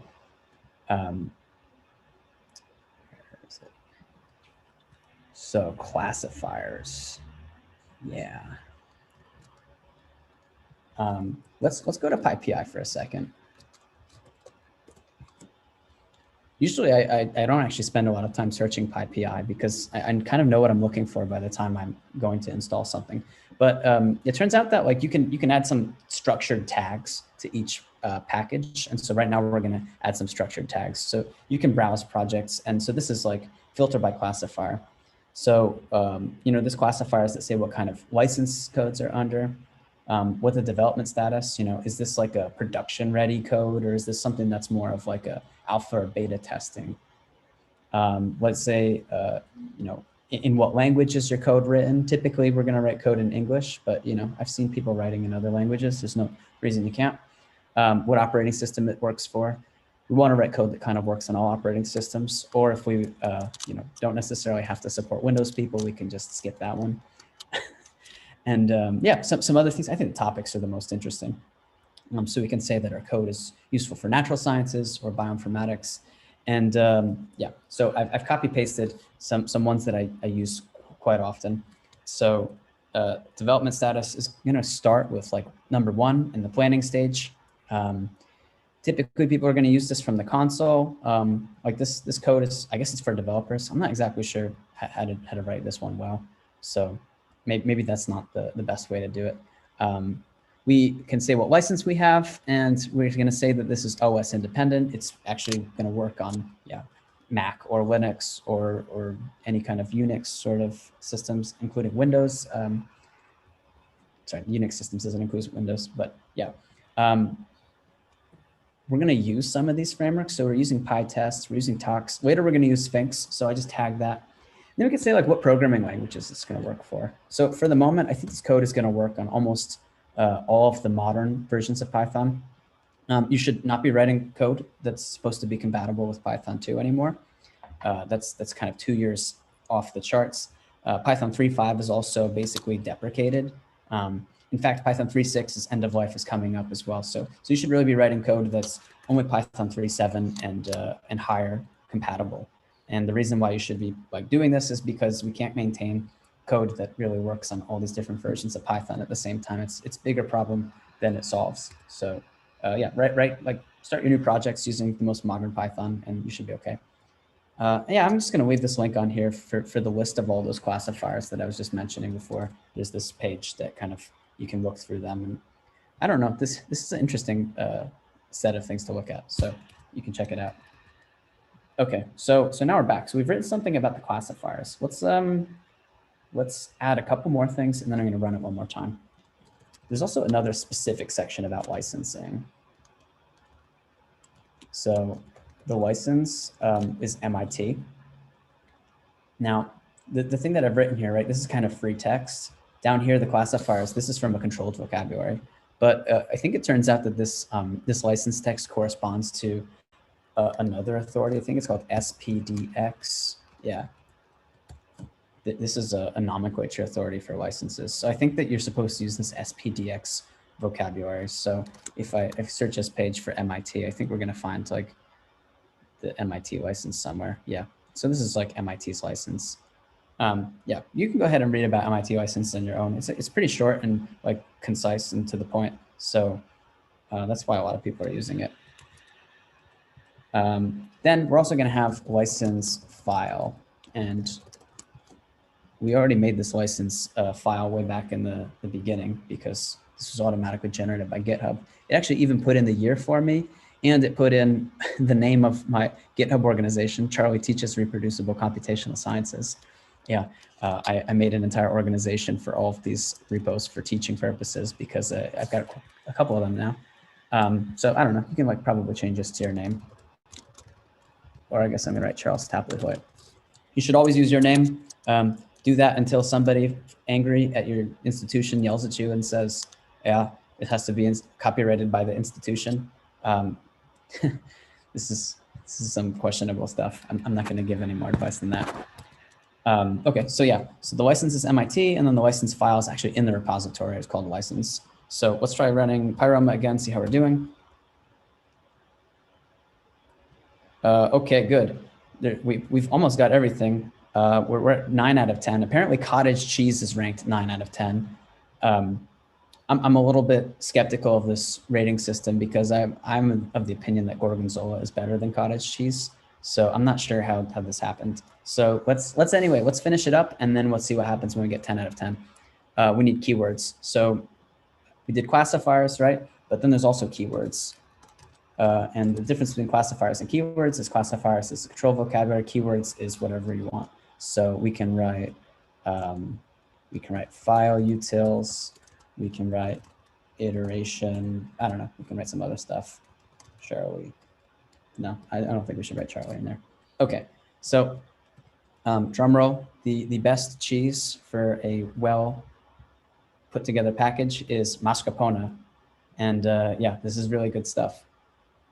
So we're going to move on from like package metadata because we've now done all the stuff that Pyroma says we should. And yeah, this is actually good. Like if you look at our setup.config file, we've got a lot of information in here. And this will make it easier for people to get in touch with us if they've got problems. It'll make it easier for people to get in contact. This actually is a good idea to leave your email there.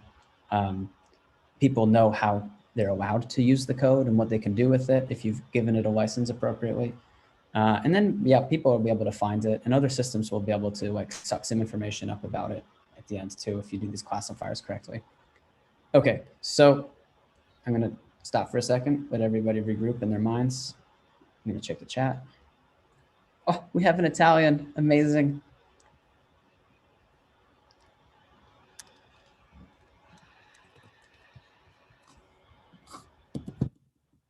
Okay, what's next? So we're going to keep on going with the talks train. So what else can we do inside talks? Let's do MyPy.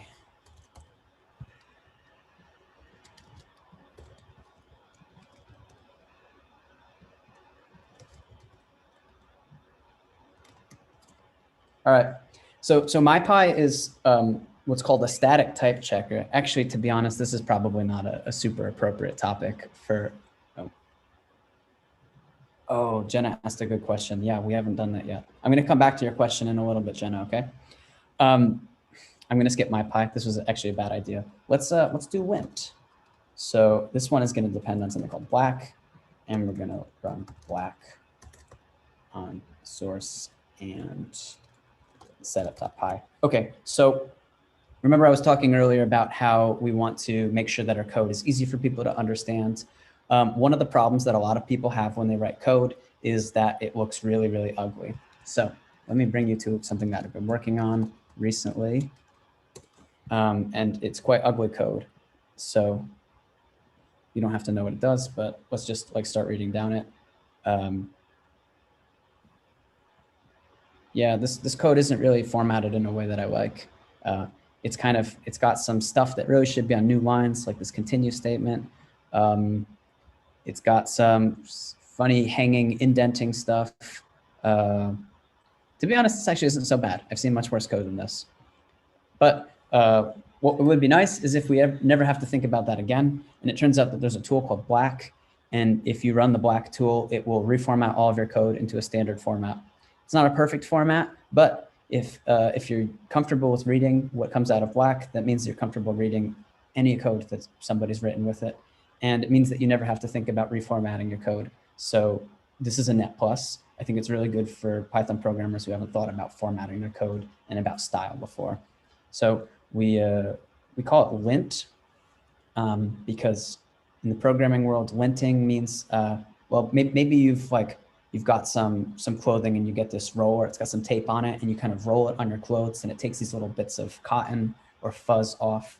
That's kind of the same thing here. We're gonna lint roll our code, and the Black program is going to do that for us. So let's go into the terminal and let's run tox e lint, and let's see what it does. It's probably going to make some changes, and it's going to tell us it made some changes. Good. Let's go back into the utils and see what it did. So oh yeah, remember I had the code formatted like this, where this was on its own line, and Black said, no, you shouldn't do that. So it fixed it for me. The example here isn't super striking, but in general, like you can just do this on your code and it'll make lots of good improvements for you. One thing to remember is that Black parses the abstract syntax tree of Python. It doesn't make any changes to the way the code works or to what's actually on the screen. It just moves them left, right, up, and down in a way that is sort of predetermined and deterministic. And if you run Black twice in a row, it's not going to change twice. Once you run it once, it'll stay that way. Okay, so yeah, let's continue on. Let's do more tox stuff. So you know, Black is nice, but it's not gonna fix all of the stuff that you can do by yourself. So we want some other quality control software. And the next one we're going to talk about is called Flake 8. And we're going to run Flake 8 also on, actually, by the way, I forgot, we're going to run this not just on our source code, but also on our tests, because our tests are Python as well. Okay, so we're going to run Flake 8 on our tests. And, well, let's just see what happens.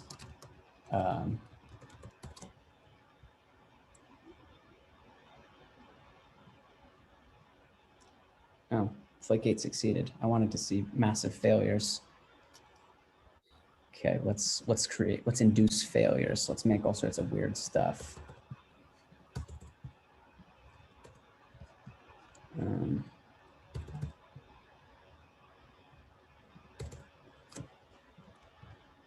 Okay, so I've just made a mess of our code, and I'm gonna run Flake 8 on it, and it's gonna tell us some stuff that's wrong with it.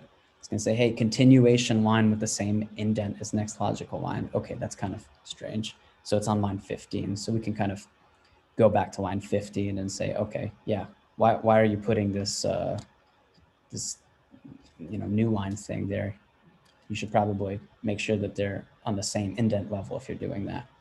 So that's one fix. And then it's saying, hey, there's too many blank lines, right? You shouldn't have 3 blank lines in a row. At most, you can have 1. Yeah, and so Flake 8 is going to tell you all of these, stylistic problems that you might have made. Now, what Flake 8 has built in is great, but it turns out Flake 8 allows you to specify all sorts of plugins. So what we're going to do is we're going to come and grab my list of my favorite Flake 8 plugins from our template. Okay, now I've got a lot of Flake 8 plugins that I like, so we're going to copy all of them. and we're going to put them into our tox file. So we're not just going to depend on flake8, but this is the first one we're actually going to have several dependencies, right? We've got flake8, flake8 bandit, flake8 colors, flake8 doc strings, flake8 import order, commas, bugbear. Okay. So the question, what's the difference between flake8 and black? Black reformats your code. Flake8 is going to do all sorts of quality checks. So let's run flake8 one more time, and it's going to get upset about even more things now, I'm sure.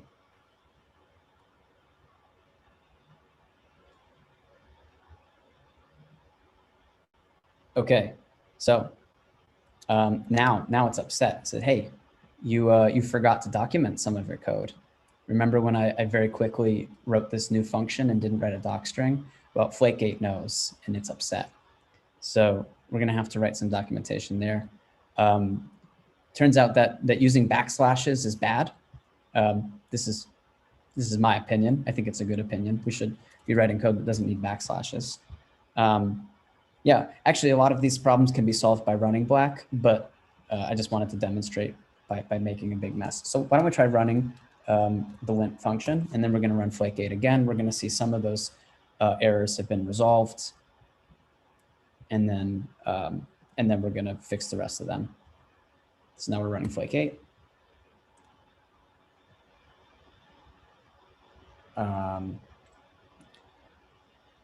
Yes, Ben asked, what are all these different flake8 plugins? I think I have an entire blog post on what each of these flake8 plugins does.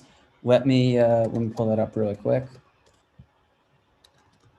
Flake8 hell, yep, here we go. Okay, here's the list of all of the plugins. I'm gonna put it into the chat in case you wanna, why is it called black? Oh, okay. Sorry, I'm jumping around a little bit. So each of these plugins does a little bit of a different thing. I'm not going to go over all this right now. You can check on that. And then Jeremy asked, why is it called black? That's a really good question. For anybody who knows the history of the car and the assembly line, famously when Henry Ford had his first Model T come off the production line and was showing it to everybody, it was black. And somebody asked him, you know, what colors does it come in? And Henry Ford, you know, very famously said back, it comes in any color you like, as long as it's black. And so the black Python formatter is a little bit of a cheeky joke about that, because it's very opinionated and you don't have any options. There's no configuration for black. So you should just take it how it comes. And in the end, this makes the entire community better by having everybody write code that looks the same. Okay, so now we've got flake8 running through talks, and it's upset, right? Because we've missed some stuff. We need to write some more documentation. So I'm going to do that like very fast. We're going to probably want to write the documentation well. I don't think it's good enough just to write the doc string. Let's do a good job with it. And let's fix some of these funny lines. So originally our function that we wrote iter together like opens two files and does some stuff. But like this new one, it's just going to like zip some iterables together. Zip two iterables strings together.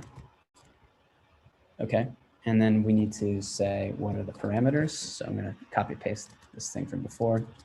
So it's file1, the left iterable. File2 is the right iterable. Okay, and now we've kind of written the doc string that goes with this one. So let's see what happens if we run flake8 again. Is flake8 going to be happy, or did we still forget some stuff? Oh, I forgot one thing. All right. So one of, we're going to go back and I'm going to explain one of these. One of the plugins that I've added here is called darglint. And the job of darglint is to make sure that you've really, really thoroughly written all the documentation, which means that you've included all the parameters for everything. However, darglint doesn't, by default, parse the documentation in the style that I'm showing you.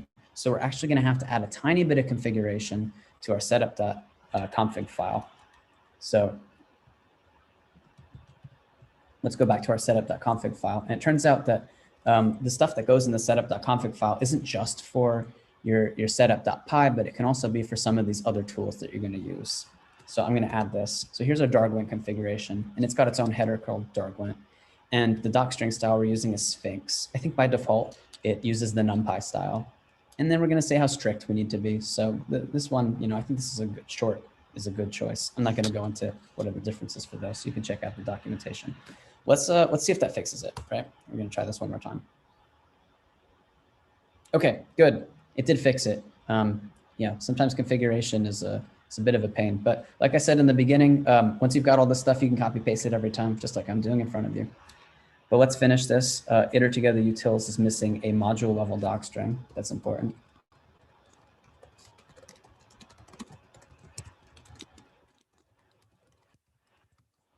Depending on what your module is, you might need more or less information in this docstring. You might want to do multiple lines. And setup.py is also missing. Okay, yeah. Okay, this one doesn't need a lot of information. Good. We're passing flake 8. Great. What did I forget on tox.ini? We also want to have this automatically run. We want to have it automatically run flake 8. It's not going to automatically run the linter for us. We'll take care of doing that on our own. So now we can run tox, and tox is going to do all of these in a row. Pyroma, good. Metadata is good. Flake 8. Flake 8's happy. Okay, great. Now we've got several different things all successful. This is really good. Let's see what we're going to do next. Now that we've kind of written docstrings in all of our functions, we might want to have documentation get built. It's pretty. So let me show you a very well-documented project that I'm working on. It's called PyKeen. And this is a project for knowledge graph embeddings. And so like very quickly, that just is a tool for taking graphs and networks. Like they're pretty useful way to model some kinds of biology and all sorts of other fields as well. And it takes them and it does some machine learning to assign a vector in like Euclidean space, like of real numbers, to each node and to each edge inside the graph. And once you have that, you can do all sorts of cool machine learning stuff with them. So PyKeen's job is to make those vectors, not to do the downstream machine learning. But it turns out that actually is a machine learning process on its own. It's pretty complicated. It has a lot of steps, and there's a lot of people working on it in lots of different ways. So PyKeen's sort of a re-implementation of all sorts of things and a lot of abstractions that are super useful. So it turns out that we've written a ton of documentation on this to not only show how the package works, but also to educate people about this topic as they're going through and sort of interspersing code examples, because it turns out that the PyKeen package, like the most important thing you'd ever want to do is to like import the run my model function, which is called pipeline, and then to apply the pipeline with like a given model, which is called trans E, to a given data set, which is called nations, and then like you get the results back. So it's good. I think PyKeen's documentation is successful, like because you can already see from the beginning what's the most important function. But if you start scrolling down, you're going to see there's pages and pages and pages of stuff we've written, and how we keep this organized and how we make sure that all of it is connected to the code itself is we suck out those doc strings, like the ones that we were just writing. So now I'm going to jump back to our code. We've written the doc string that says how this function works. It would be silly for us to rewrite documentation somewhere else. We actually want to import the documentation for this directly and then have it kind of get turned into this nice Sphinx layout like PyKeen's got. So I want to show you how to do that really quick. And then this is another thing that you should definitely copy paste every time, because there's a lot more configuration. And yeah, you only need to understand how it works once. So if we're doing it by hand, the first thing I'd want to do is pip install Sphinx. It's another Python program, and its job is to create an outline of all the documentation you might want to write, and then to actually build it into some HTML pages. So I'm inside my repository right now. I hope everyone can see this. I know that the text is a little small on the bottom screen. Let's double check to see if I can make it bigger. No. All right, we're just gonna have to deal with it. So there's this function that gets installed called Sphinx Quick Start into your terminal. And if I run this, it's gonna kind of bring up an interactive prompt. So do I want separate?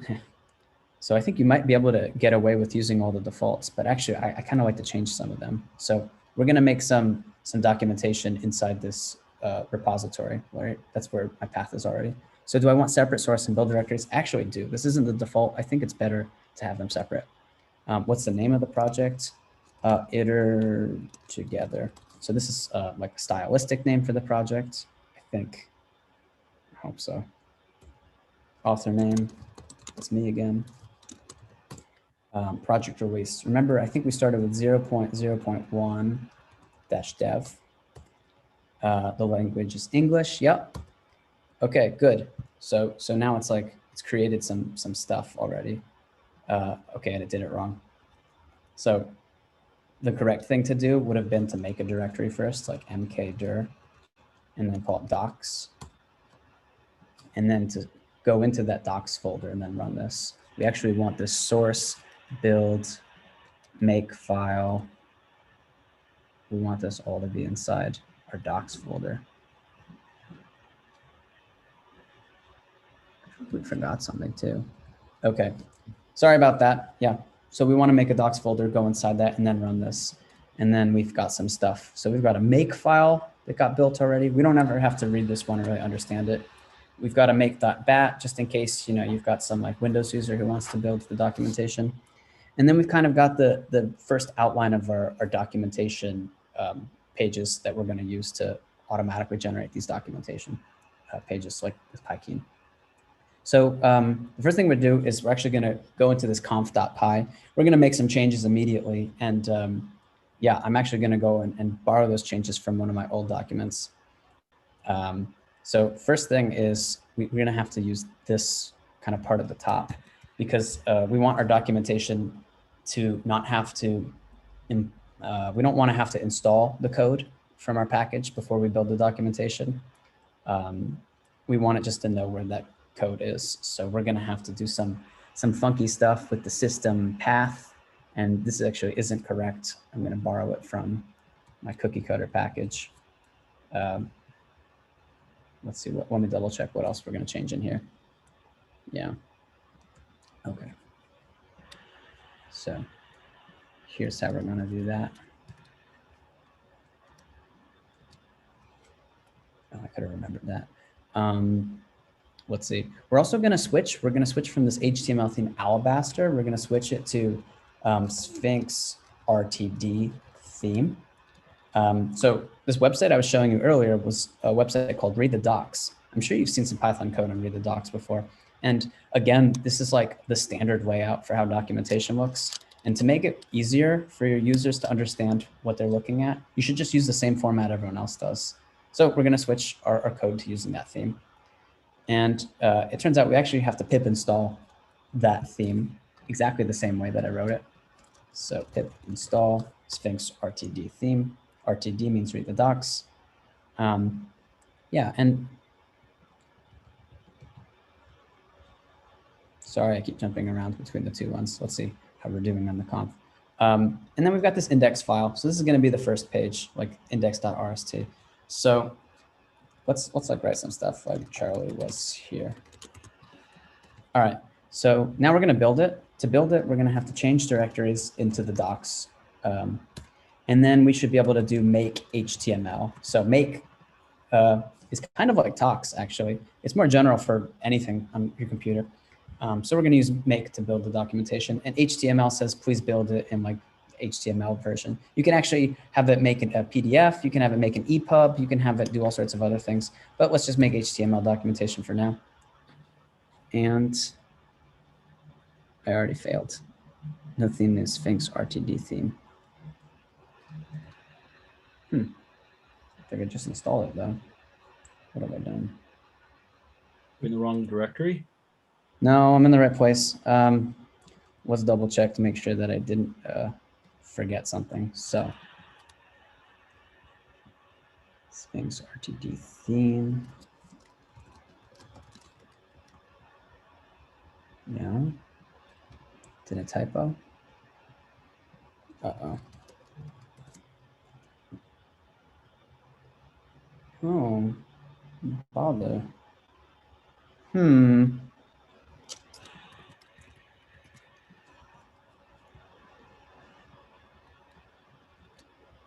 Maybe it's not supposed to be called Sphinx RTD theme in the configuration.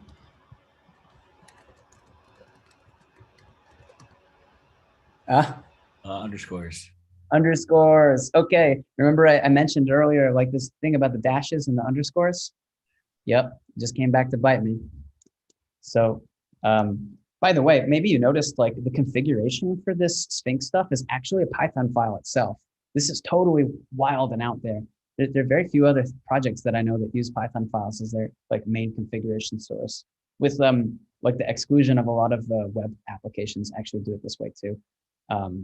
So to build the Sphinx documentation, it actually imports this entire Python file and execs it like directly into memory. So you can kind of do some crazy stuff in here to mess with the way that your documentation is built. But okay, looks like now that we fix this underscore problem, we're able to build the documentation. And you know, it gave some output on what was going on. We didn't do anything complicated yet, so we're just going to go ahead and open it up. So once you build the documentation, you're going to have this this build directory that's inside here, and inside that's going to be this HTML folder. Inside that is an index.html. So I'm going to open that up right now. And here we are. We've got our documentation. Welcome to Iter Together's documentation. Great. I feel pretty accomplished with this. However, I want this documentation to start reflecting the code that I've written. So I'm going to show you how to put all that stuff in, and then we're going to take a quick breather, and then yeah, continue on. I think the next thing after this would be command line interfaces.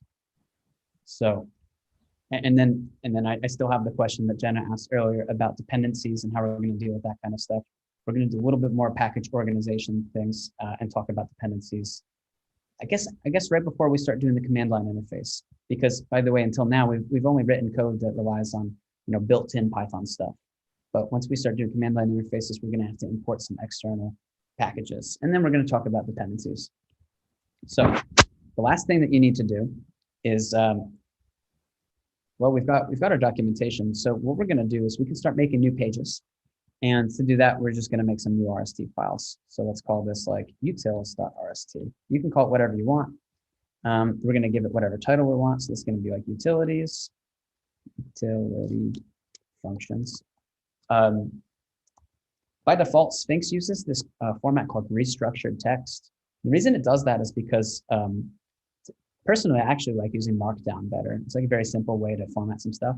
But restructured text has this idea of adding in these functions. So I didn't explain what this is yet, but this function right here, it's called a directive in restructured text world.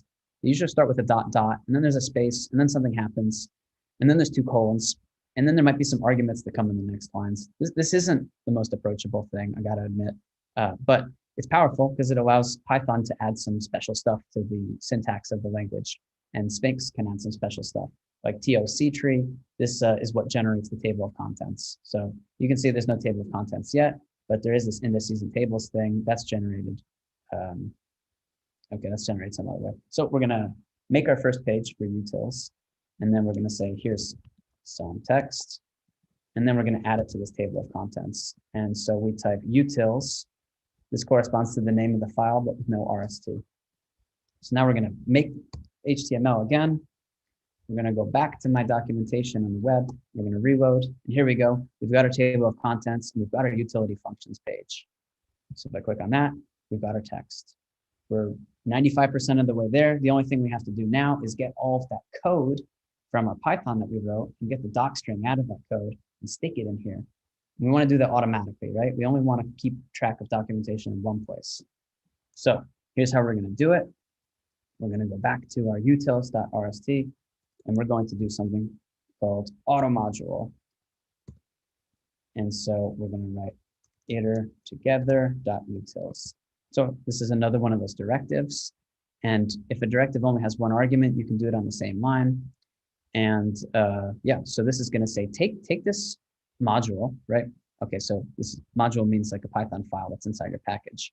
Take iter together.utils and document everything that's in it. Document the functions that are there, document the module level doc string, show everything. And to do that, by the way, we just need to write members so it knows to document all the functions inside it too. So Well, okay, let me show you what happens if you do it without members, and then we'll do it with members. Let's make HTML. Do we get an error? Oh, we got auto. Oops. So it turns out that the automatic configuration for Sphinx is missing a couple of really important things. So we're going to have to copy paste this out of some other ones.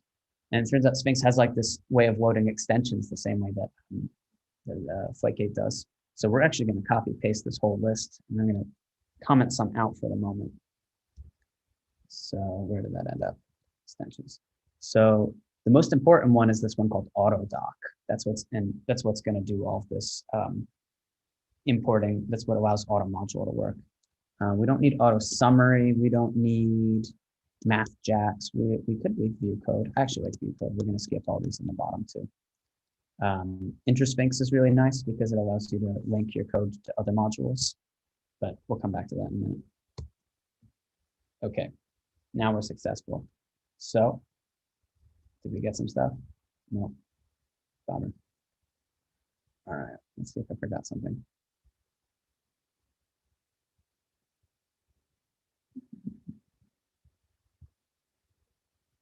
No, it's fine. Okay, let's add that members thing back and see if we can get it to work. We're going to make our HTML again. Okay, it looks like we got some errors. Unknown directive auto modules. Oh, geez, how'd that happen? Auto mod. So auto mod, might have got it wrong. All right, when in doubt, we're going to check other code that we've written before, right? So let's see how we did it in Python. I'm not above like checking my own code. I think we wrote good code before. We can just keep reusing it. So when we want to document, for example, one of our mod API, that's not even what I want. Python. Oh boy. Auto module.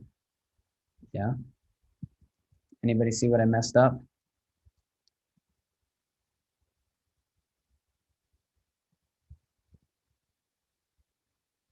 Directive type auto module.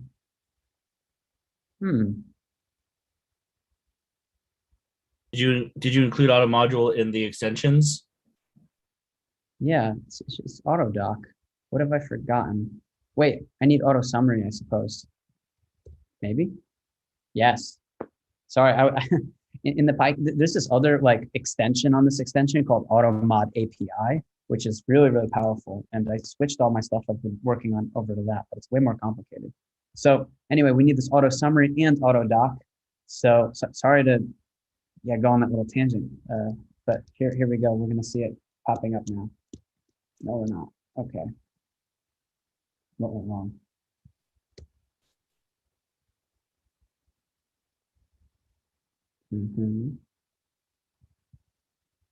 Did I change the details?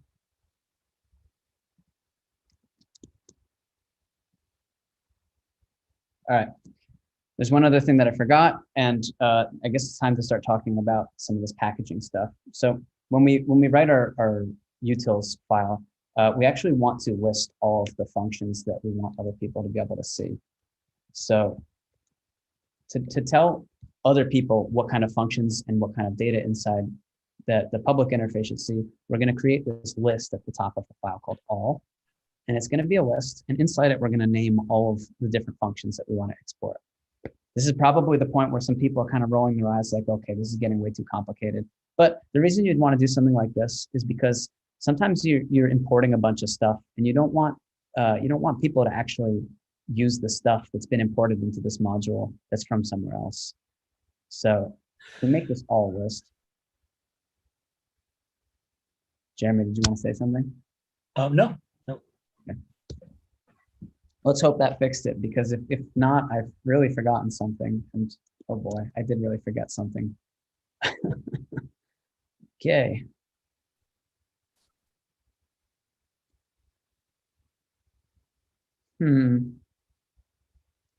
All right, we're going to come back to this because I don't want to waste a lot of your time. We've got like, an hour left and everyone's been listening to me talk for 2 hours already. So if this isn't working at the moment, I'll have to catch you all up on it later. So let's talk about installing some dependencies. Let's talk about really what we should be doing with this init.py. And then, yeah, I think we're going to finish up. Let's see how far we get. So the first thing is you probably noticed as we were writing these tests, this is actually kind of funny. We kept doing this like itertogether.utils import itertogether. If this isn't working at the moment, I'll have to.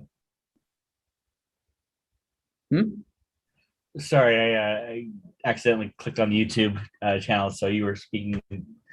Oh yeah, I was like, who is that? Yeah, so one of the things that we did before is we like did this itertogether.utils. And this is kind of funny. We don't want to have to like worry about this utils thing all the time. And so we're going to reorganize our code just a little bit, and we're going to use init.py to do that, like this dunder init thing. So it turns out that what you can do inside here is you can import some code from somewhere else in the package. So we're going to do from utils, import itertogether, and we're going to import itertogether file. And so once these two things have been imported from this file, we can actually change the way that our code looks elsewhere. We don't have to import it from utils, but we can import it from the top level package itself. And this is good because you might have some very complicated code that's been organized inside your package, but for the user, they don't necessarily have to know how it's organized. They just have to get the functions and use them. So that's the first thing we're going to do. We're also going to do the same thing with all, because we want to make sure that people know which things can be imported from here. So we're going to explicitly list out the functions and the classes and the data that can be imported from itertogether. And so, yeah, by the way, this is called dunder init.py, but in the other file, you saw that I just imported from itertogether. So the dunder init, that kind of is the fake module that corresponds to the name of the parent folder. I hope that makes sense. Because we didn't do like from itertogether.init, right? We didn't do that. This is kind of implicit. So now you kind of have an idea, I hope, what this init function does. We're gonna like double check these docs one more time and see if we can manage to get it to work using importing like through this top level itertogether module. So now we're gonna run this make HTML again. We're gonna hope it all works. It didn't work. Huh. All right. Sorry, the documentation are not working for me today. So let's move on. Let's just keep trying new stuff. Let's try to do like lightning round for the rest of the hour. So next thing, making command line interface. So first thing we're going to do is we're going to talk about dependencies. I'm going to answer Jenna's question. The first thing we're going to do is we're going to come back into our setup.cfg, and we're going to come down to our options. And there should be another option called install requires. I'm going to double check that that's it.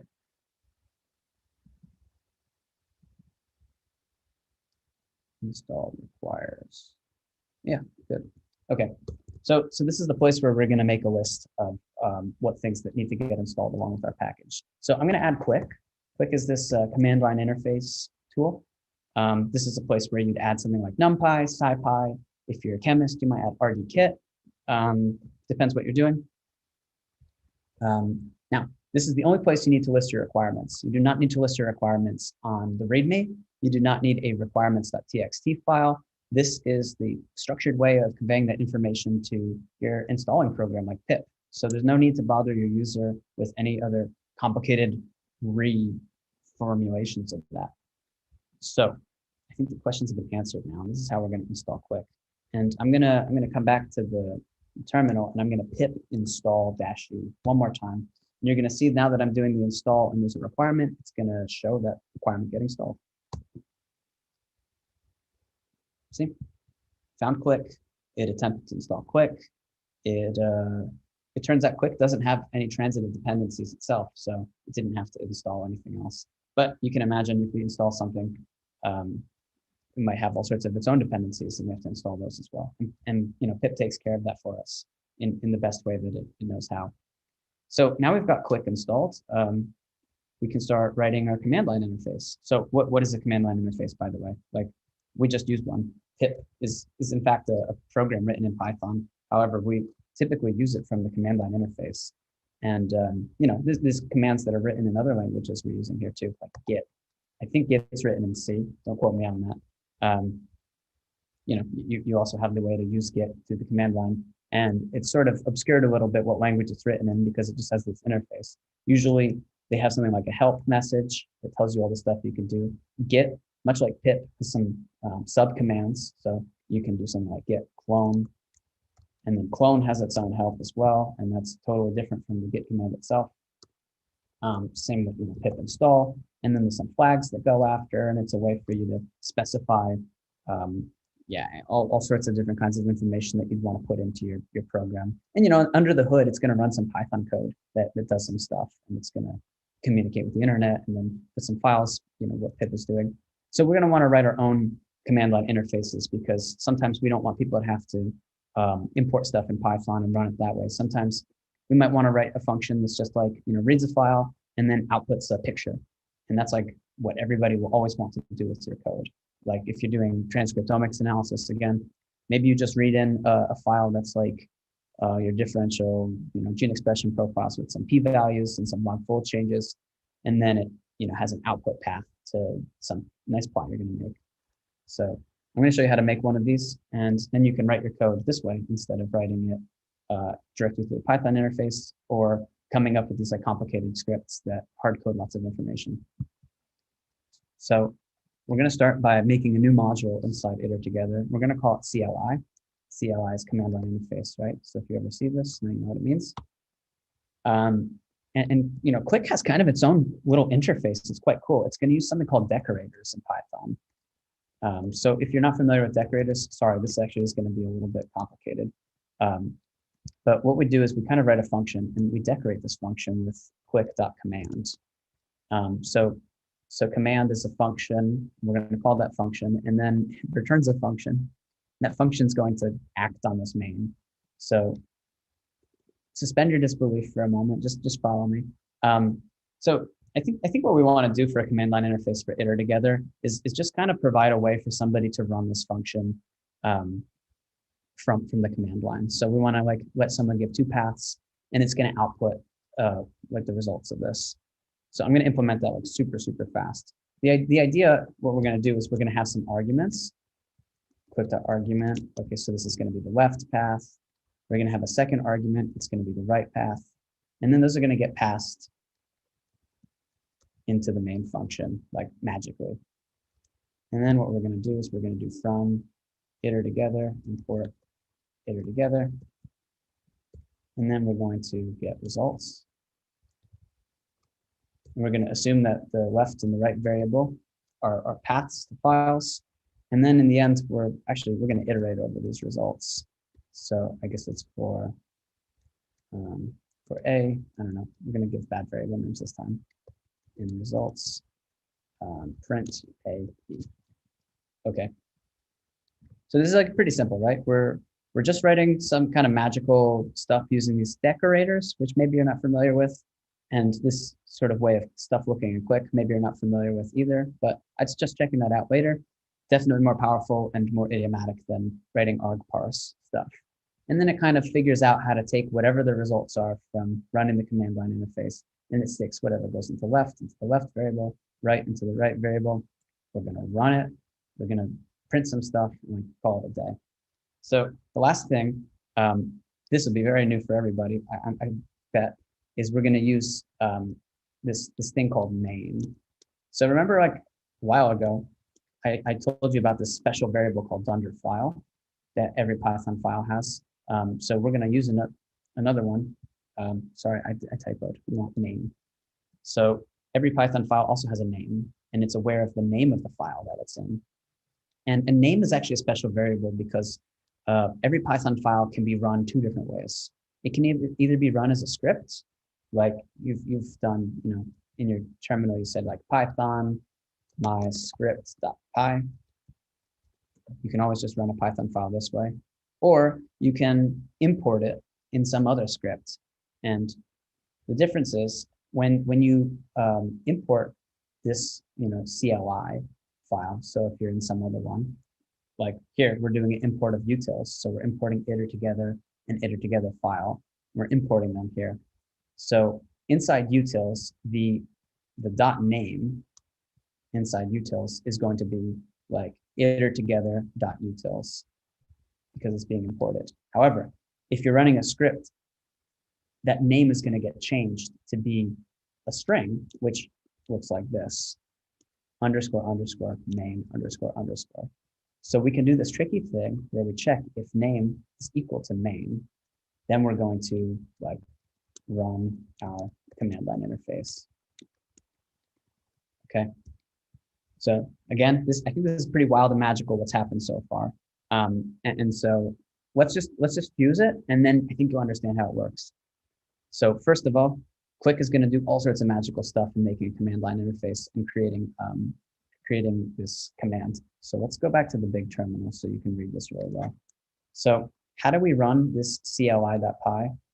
We're going to run it as a script, but we're going to run it by importing it through this interface called -m. So when you run Python and you do -m, it's going to let you run code inside a module, inside a package as a script.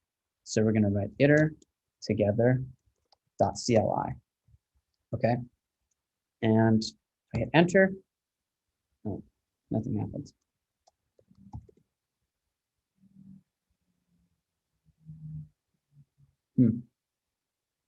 What's going on? Okay. Anybody see my typo? Got three underscores. Okay, let's try that again. All right, here we go. So turns out that Click makes all of this really nice documentation of how the command works, and it says, "Hey, you forgot the left argument." So let me try that one again. Let me grab from our tests. I remember we have this test1.text, and then we also have this test2.text. And if I run our command line and we've got those two arguments, it should print some stuff. Cool. So this is exactly what I expected to happen. It's grouping them together. It's printing them kind of in a group. Yeah, again, this Python package is not the most useful, interesting code, but it shows that we can now make a command line interface that sort of takes some information from outside and puts it in, and then gives you some stuff back.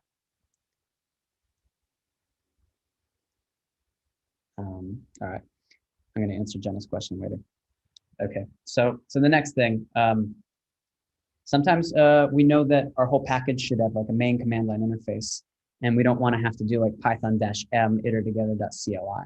So there's actually another magical kind of file besides init.py. There's also another magical Python name if you call one main.py.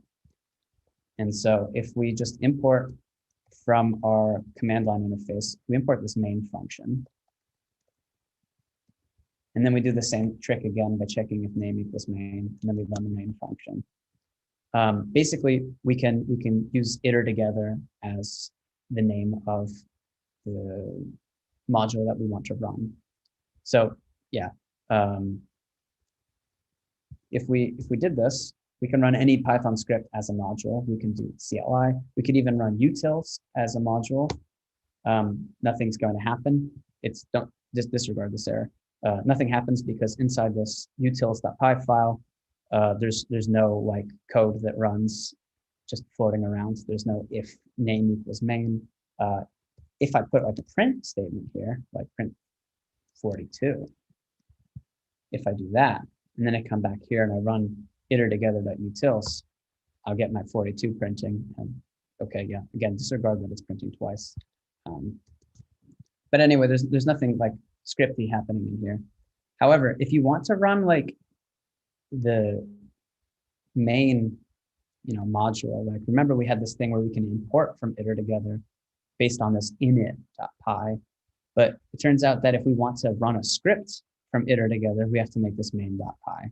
So anyway, long story short is we can kind of do the same thing we did before, but now we don't need this .cli at the end. And then we get the same thing we expected. Let's add like one more thing on here. Let's add an option. So arguments are required, but options are optional, as they are. We're going to call it like output. And output's going to be none. We're actually going to give it a default. So we're going to import sys, system, and by default, we're going to have it be sys.standardout. And if there is something given, then we're going to have an output to that. And we're going to do something really tricky too, is we're going to use Qlik's own system for loading files. So this is just a demo. I don't want to go into exactly how this is working, but now we're going to print these to the output file. So Qlik is going to assign a file object to this output. And by default, it's going to be the standard out, which is what prints to anyway. But if you specify the output, it's going to put it to that file. So let's jump back and just show that as a demo. So output desktop test res.txt. Okay, we didn't see the output here. And oops, sorry, wrong way. And now we've got on the desktop res.txt. So I hope you can all see that that ended up in the right place, doing the right thing. Yeah, so that's it for command line interfaces. Of course, you can learn more about Qlik on your own time and all the powerful things you can do. You can think about different things that should be optional. Like, for example, if you're doing some machine learning methods, you probably want to have the ability to have a default hyperparameter, but maybe you want to let the user set it specifically too. That's the kind of thing that a command line interface is great for. Okay, so let's double check on this list of like stuff I wanted to talk about today. So I think so far we made a repository. We talked a little bit about licensing, about git ignores. We talked about writing a README and making this kind of package structure. We didn't talk about version.py. We talked about setup.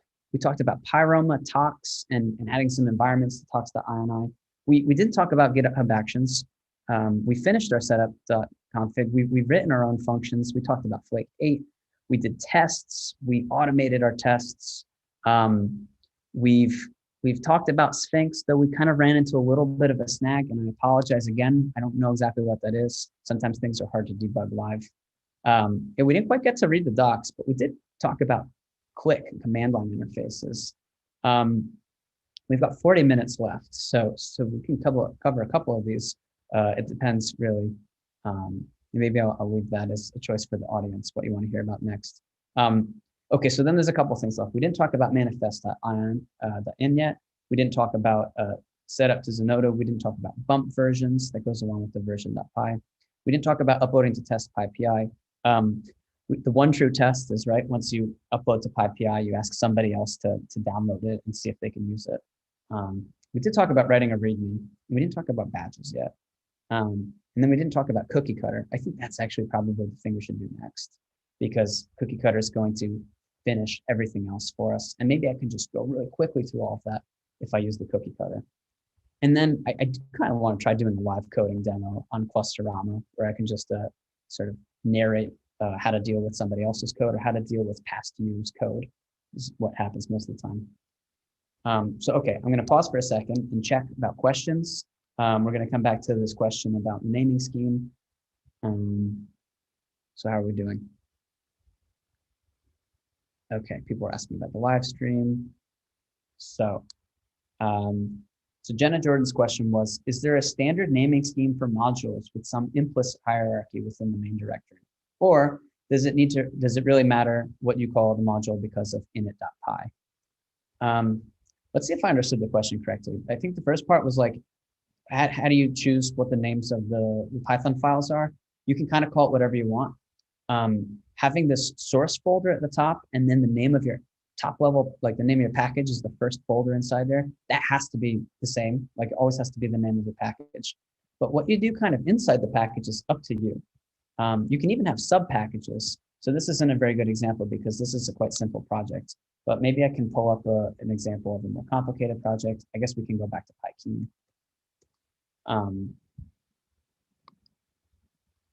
So inside PyKeen, we've got tons of these sub packages, and then we've got some of these other ones they're living on the top. And you see, we've got this init, this dunder init, and dunder main and CLI. And then, you know, there's quite a lot of code in some of these, and some of them there's so much code that we have to make like sub modules. We even have sub modules, like for all of our different models. I don't know if that really answers the question or not. I guess another thing is if you make a sub module, you can have like these init.py inside, and then you can always use those init.pys to reorganize stuff. like that example I had where we took these utils and then we sort of exposed them from top level package. All right, so I don't know how this Q&A works. Like, Jenna, if that's a good answer, let me know. And then Adeline said, of all the topics we've discussed, from the numbered items and the outline, which are essential, which are nice to have, trying to prioritize tasks for preparing manuscripts. That's another good question. Yeah, a lot of these, like, I know it was kind of long-winded, and we're already, like 2.5 hours into me talking. The first time it takes a long time, but we're just about to do this cookie cutter thing where you can basically have all of it happen all at once for you, and then you never have to think about it again, as far as I know.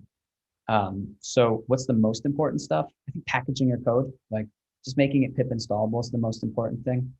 I'm like a kind of pedantic about the documentation stuff, but you can kind of get away with not writing documentation. I mean, until now, a lot of people have done that. You can kind of get away with writing code that's hard to read. It's not good, but it's something that you might want to put lower in the priority list. Of course, tools like Black, I think, are really good because they do a lot of the work for you. Writing unit tests is really important for like software if you think a lot of people will use it, but it's for software engineers. So maybe that's something that's not so high priority for your manuscript that you're preparing. And like I said before, there's a lot of scientific code that doesn't work super well with this whole unit testing idea. Like, that's okay. You can feel free to pick and choose all the stuff that I've given you, and hopefully it makes your code a little bit better. And you can always like post on your GitHub, like, I need help with this. Please, somebody, do you know some more about this? There's this help wanted tag on GitHub issues. So let's see.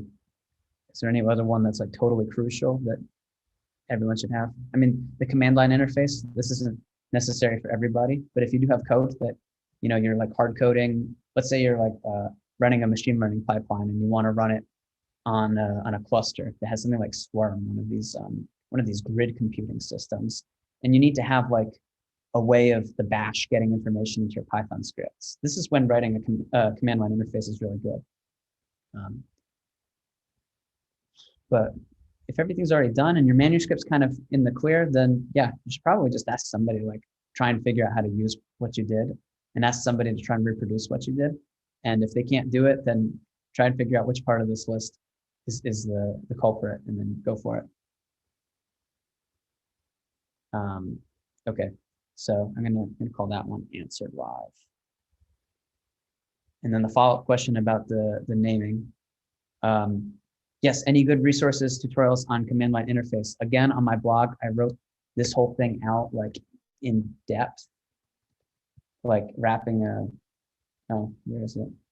Yeah, making a CLI. So like this is what I just explained, but like a little bit slower and with a little bit more stuff you can copy paste. Add that in the chat. Okay. Yeah. So I think it's time. Let's try doing the cookie cutter, and let's see if the cookie cutter solves our issues with the documentation.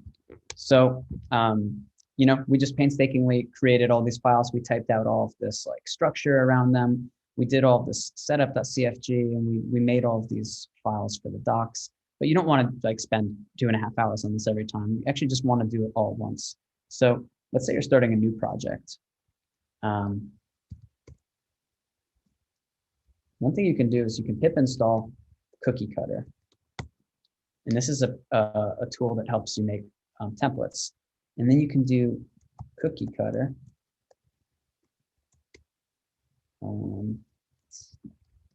Okay, so you can do Cookie Cutter, and then you give the GitHub URL of a template repository. And so my template that has all the stuff that we just talked about is called Cookie Cutter Snack Pack. Anybody who doesn't know what a snack is, Google snacks. So we're gonna run that. And so let's say we want to make a new package. This one's gonna be called iter together rig. And then we're gonna stylize it so it's like iter together rig. And then this is the third attempt at making this repo for configuration details.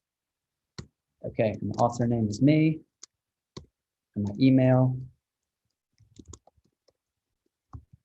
And then it's going to ask what GitHub organization I'm going to stick this in. So I'm probably going to put it in CT Hoyt teaches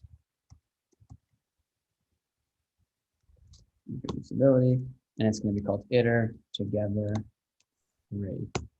Okay, so oh boy, this is a lot of projects. Yeah, let's try and find it. So now it's created a folder inside here called iter together 3. So we're gonna cd into iter together 3. Iter underscore together 3. Okay, and so we've created this, and it's got all of the configuration. It's got the setup.cfg, it's got setup.py, it's got tox.ini. It's got a couple of the things we didn't talk about yet. It's got this manifest.in, which helps you when you're doing the packaging and uploading to PyPI. It's got this other one called pyproject.toml, which has a couple other configurations. And yeah, I know it's getting a little unruly. There's a lot of configuration files. It's got this read the docs configuration for when you want to take your Sphinx documentation and deploy it to read the docs. It's got configuration for Flake 8 because Flake 8 is configurable. It's got this thing about bump versions. But anyway, let's just open this up in PyCharm and check out what's going on there.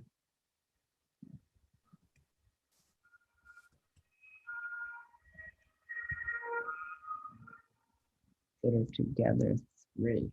Okay, attach. So let's look at the setup.cfg. This took all those things I put into the prompt and I put them in the right place in here. It made some URLs for us. It added this author information, licensing, all these classifiers. There's some like standard ones that I always add. It added some installation requirements. I always start by like adding more iter tools and click and more click, and then you can put your stuff here. It's got to-dos everywhere you might need to like fill some stuff out yourself. It's got all this stuff about where's my packaging, and then some of these other random options, which like they should be the defaults, but they're not. It's got some information about like which requirements you would want to install when you're testing. I know I didn't talk about this already, but like you don't necessarily need to install the PyTest, like the Python, the testing suite. You don't need that to actually run the code and to import it, but you do need it to test it. So this is like where you add some extra information. And then like all the information about which packages you need to build the documentation. Like those aren't necessary for actually using the code, but they are for the documentation. So that's why there's this like extras requires thing. There's a couple other configurations, which like you can probably figure out on your own. But anyway, we've got our source, and it automatically adds like this init thing. It adds this main.dunder main, like we just talked about. It kind of has this API.py. So if you're just changing, turning a little bit of code into a big a project that's packaged, like I think I've started using API.py a lot because of one of my collaborators, Ben Giori. He's always calling something API.py inside it, where all like the main code is. So I started doing that too. Yeah, and then there's this command line interface. Like this is just the stub for it. You can put whatever you want here. And then there's like this other information about the version, which is actually stored inside it. I'm not sure if I like the way that this is done. I might change that in the future. So for you, I wouldn't worry about that at the moment. Okay, and then there's the docs. Let's see if these docs are working properly. So why don't I? I'm going to go back into here. I'm going to pip. It's okay. Pip install -e dot. Okay, so we're going to install all these requirements. Actually, forgot I want to install some of the documentation. Remember, we were in the setup.cfg, and we've got this extras require, and this is called docs. And if I want to install those extras, I can just use the square bracket notation. Sorry, I know I'm going to go fast with this one, but that's going to install all the Sphinx stuff that we need. Okay, now we're going to go into the docs. We're going to try making the docs. And remember, we're in this repository that we just generated with the cookie cutter. And by the way, I'll link you all to this cookie cutter thing and like the code snippet so you can run it yourself. And now let's try, were we successful? at, at building this. Okay, so installation, good. So I already wrote some installation documentation for you that you'll get for free when you do this cookie cutter thing. Main code. Let's write a function really quick inside API. Def do it. Done.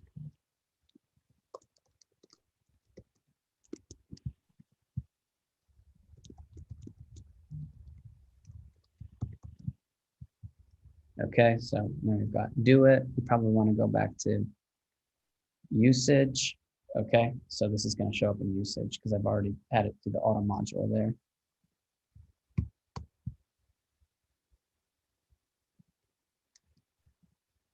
Okay, good. This is what happens when you write the documentation properly and it pops into here. It takes the doc string and it puts it there. Let's, I know I'm jumping around, but let's just do a couple more examples. Int an x, the best argument ever. All right, let's build that documentation again, just so you can see where it's popping up from. Okay, and now it's automatically documenting X, and like it used this type hint, and now it's got int for the type hint, and all the text that goes with it shows up there too. Okay, what was that? Yeah, so I'm not sure what configuration I forgot when I was doing it all by hand, but I guess it sort of shows that the amount of stuff you have to know to do all this is a little bit unruly, and that using one of these cookie cutter packages is a really good place to start. Now that you've seen it once, you can kind of feel a little comfortable just using it instead of having to reproduce it, which is kind of how we do most programming stuff. So I think it's all right. So I want to take another pause and let everybody like suck that in for a minute. And then I think I want to show you like a demo of how to change somebody else's code and sort of prepare all this stuff. And I call it a speed run, okay? So one question was from Jenna. What was about the under all? Yep, that all thing that says like these are the things that when somebody imports from, okay, remember we're in iter together 3. When someone imports from iter together 3.api, you can import things that are on this list. So do it is the name of this function. So you can import do it. But if I had some like my variable equals 5 in a string, technically like you can import this, but you're not really supposed to. And Sphinx itself also uses this list to figure out which things it should document. So I guess so now there's this my variable, like my variables string. So if I run this one more time and do this make HTML, we should not see my variables string popping up.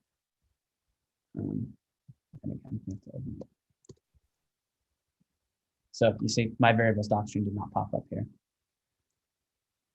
And then the follow-up question was, if it's not on the list, it won't import. No, it's possible to import. So let's just show how that would happen. So from iter together 3.api import, what was it, my variable? Terrible name. No, it wasn't my variable. What did I call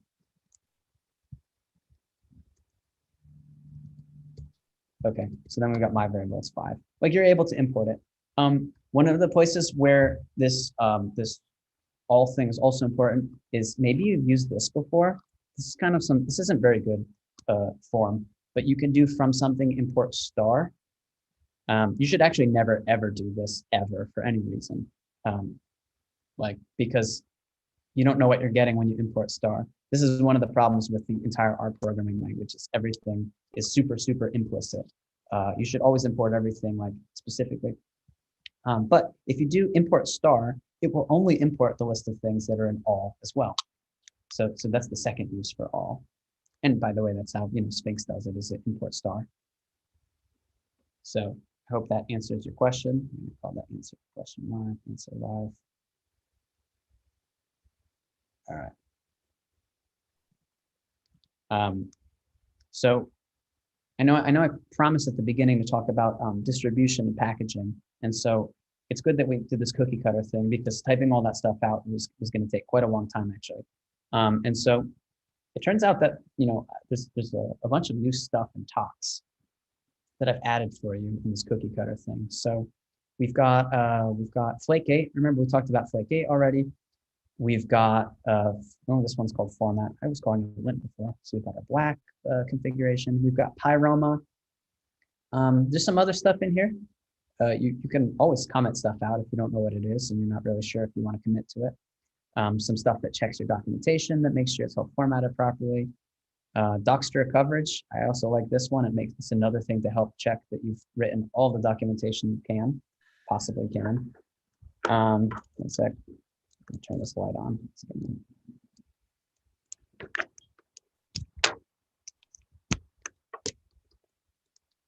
Better. Good.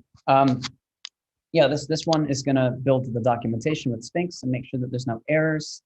A little bit further down, we've got these deployment tools. So these aren't going to run every time when you just run talks, but one of them I think is quite useful. It's called the finish command. And you can run the finish command when you're ready to push the PyPI. And so what it does is it first runs, and I'm doing a lot of scrolling, so again, apologies. The first thing it does is it runs this command, python setup.py sdist bdist wheel. What that does is it's not compiling, but it's packaging all of the stuff in your source directory, following all of the metadata you have in your setup.config file. And it's putting it into a zip file that can be directly installed by somebody else. And then the second step is it uses this other program called Twine to directly interact with the PyPI server and to upload that zipped up file to PyPI so somebody else can use it later.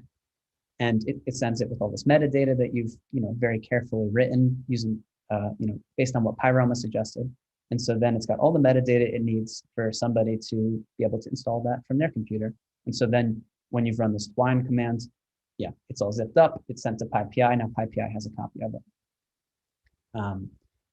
There's a couple other commands around here. I have this finish command, which does a couple extra things. It runs this build command. It runs the release command, and then it runs this thing called bump version. Oh, sorry, I did that upside down. Yeah, so it deals with the version number in the config file, and it takes away the -dev before you upload it to PyPI, because you want people to know, hey, this is a release, it's not a development version. And then at the end, it also interacts with Git a little bit, and it bumps the version to the next one. So before you want to upload to PyPI, your version is 0.0.1-dev. First thing it does is it takes the -dev off. So now it's a release 0.0.1. Then it pushes it to PyPI, and then it makes a push to GitHub also. So now you've got the commit that sort of corresponds to the version number. And then it bumps that version up from 0.0.1 to 0.0.2-dev. And then it makes another push to Git. So you know where the version change happened as well. So you can sort of just use this one. And the good news is inside the README, I have it auto-generate all the stuff that you want to put in the README. And at the bottom of the README is information, everything about what I just said. How do you test this stuff for your developers? You test it by running talks. How do you make a release? And what happens when you make a release? That's all written in here.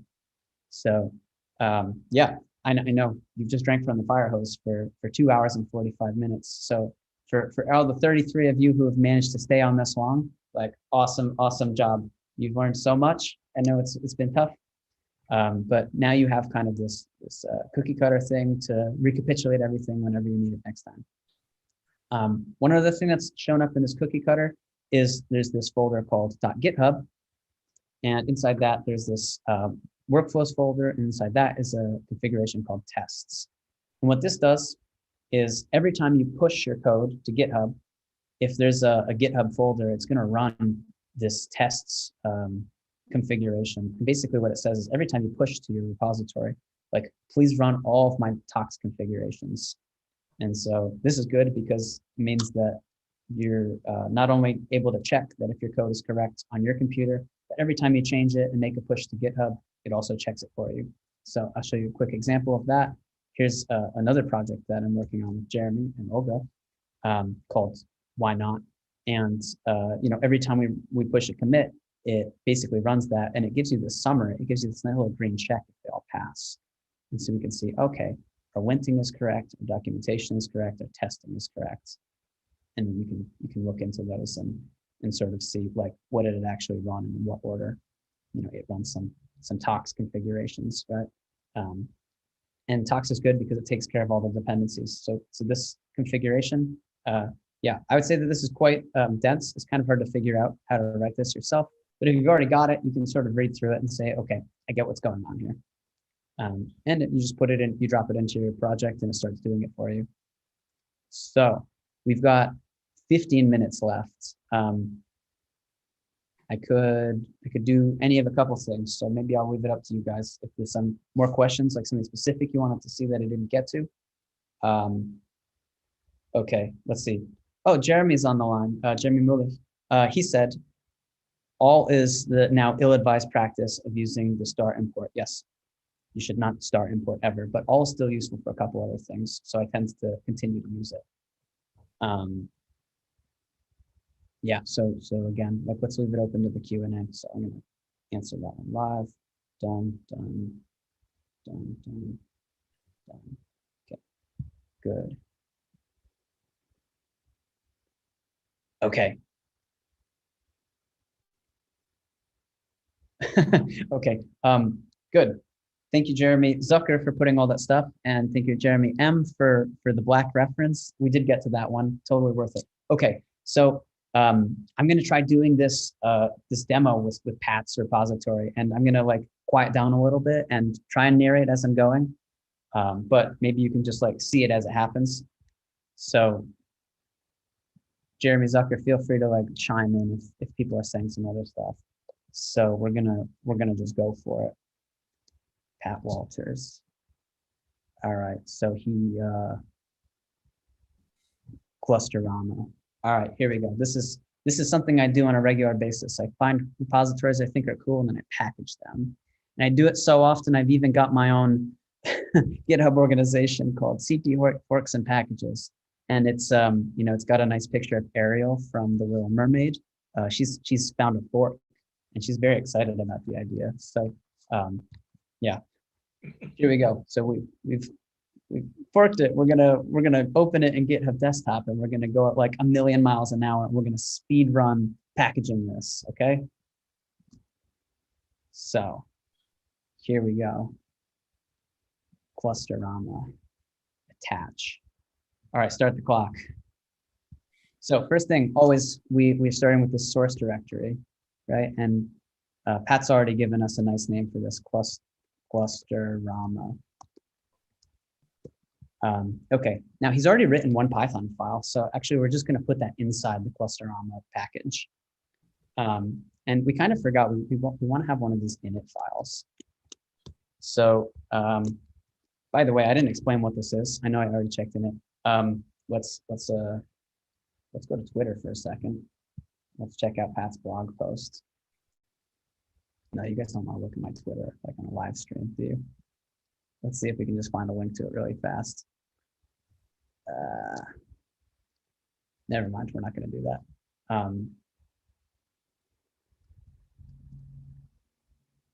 Here we go. No, heck. Okay, so the idea of this this notebook is Pat's pulled down some assay data from I think from like a HERG assay, whatever. That's not super important. And then he's going to use this clustering algorithm called Butina clustering, which clustering of molecules. What you do is you've got these like structures, and ones that are similar based on the structure can be clustered together. And so he's written some code that kind of wraps a couple of these things nicely, and then makes some nice pictures inside this Jupyter notebook. But he does such a good job with it. It's kind of a shame that we can't just import it like from Clusterama import clustering algorithm. So that's why we're doing this. So here we go. We've got like clustering functionality on top of RDKit. So RDKit is like this Python package that's really, really useful for a lot of people for dealing with chemoinformatics. Now it's implemented in some other languages, but it's used with Python. So here we go. Inside here, we've got some requirements. Like you can tell what other people are using based on what they import at the top of the files. So we're going to have to make like a setup.config file. We did that last time. We're going to have to make another setup.py file. So by the way, I'm just going to like copy paste stuff from the other one. And we're going to copy paste all of this. And we're gonna like really quickly just like change stuff. So if I'm changing other people's code, typically I don't want to add too much metadata because I don't want to like step on their feet or anything. But you know, this is all going to work, like this minimum metadata. So it's like, it's called cluster rama. Let's see, yeah, clustering function on top of RDKit. It's got a README MD. So we've got some install requires. So one thing is we need RDKit PyPI. It needs TQDM. This means Decadum, which means progress in Arabic. If you're not using that package for making progress bars, you should try it out. It's really wonderful. It needs pandas. Pandas is also like this great software for everything data frame related. Okay, and so basically he's only got this Butina clustering thing. So I don't want people to accidentally import all this RDKit stuff. So I'm going to add this all, and then I'm going to make it possible to import this Butina cluster. Okay, and by the way, he's also got this main functionality. And I don't like really mixing classes. Sorry, I don't like mixing like utility modules with like the command line stuff. So I'm actually going to make a CLI.py to go along with this. I'm going to copy paste all that code out of here, and I'm going to put it into the CLI.py. And I'm going to make sure that it's actually inside its own function instead of just being in this name main check. And the reason is because we can actually use this as an entry point later, which I didn't go over today, but like I would just say it's good to do it this way, especially because we can use quick now.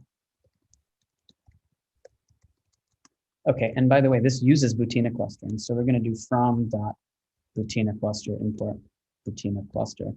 Yeah, maybe you noticed that like modules always have these underscores and like lowercase, but classes sometimes have uppercase names in them. Yeah. Okay, so now we've got that. It turns out there's actually a couple like pieces of code that were imported that we don't need. So I'm going to delete some of them. Typically when I'm doing this, I also don't change the formatting of the Python code, like when I pull request stuff, because if you change what the code looks like and also where it is all at the same time, it gets confusing. So even though I obviously can see stuff like, hey, there should be a space right here, I'd really like to fix that. I'm not going to for now. First thing I would do is, finish all this and make a pull request. Second is there's this thing at the top. This is called a shebang.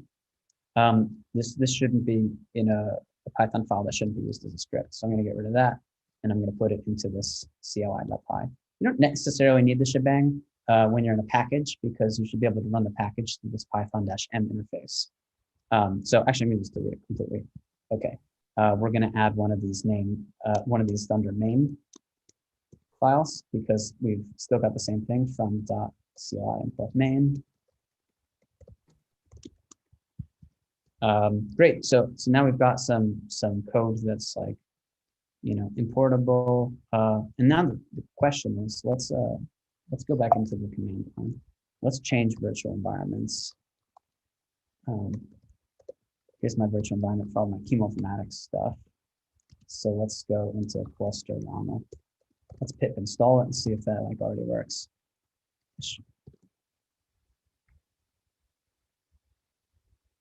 Great. Okay, it did work. Now I'm going to open up the Jupyter notebook, because it turns out that a lot of the code in Pat's repository is also living inside this Jupyter notebook. He's actually demonstrated very well my idea of separating the code that kind of does some of the stuff from the code that you use to present it. So we're going to look at his cluster view, where he imports some pre-existing stuff and sort of uses it. Now, he doesn't do that as perfectly and pedantically as I said, but I think this is still a really good way of showing it. Now, inside his notebook at the top, he's done from Butina cluster, import Butina cluster. And when you have this Jupyter notebook in the same repository as the Butina cluster.py file, this works. Python's pretty flexible when it comes to this, but it's not good because it's not packaged, and we need everything to be packaged. And now that it's packaged, we can do from cluster rama.butina cluster import this Butina cluster class. Now, by the way, I'm going to jump back really quick. I'm going to go to this init.py, and I'm going to do from.butina cluster import Butina cluster, because I want to be able to import this from the top level. I don't want to have to do this inner import. So I'm going to get rid of that. So now we're just doing from cluster rama import Butina cluster. Okay. I think we could call time on, we did it, we packaged it. Let me see if we can run this and if it does what sort of it was supposed to before. I don't know if I've got the right data. Oh, mols to grid. Did I forget one?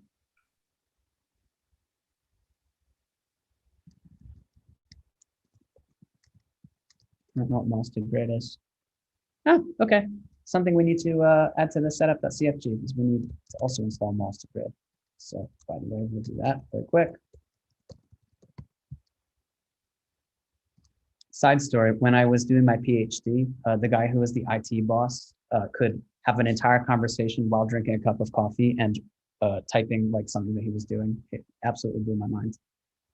I don't think I'm so powerful as him. We called him the emperor. Okay, so let's see if this works. I don't, yeah. Okay, so he's got some functions. They're doing some stuff. It looks like we're calculating something down here. We're displaying it. Wow, I don't even know where this data is coming from.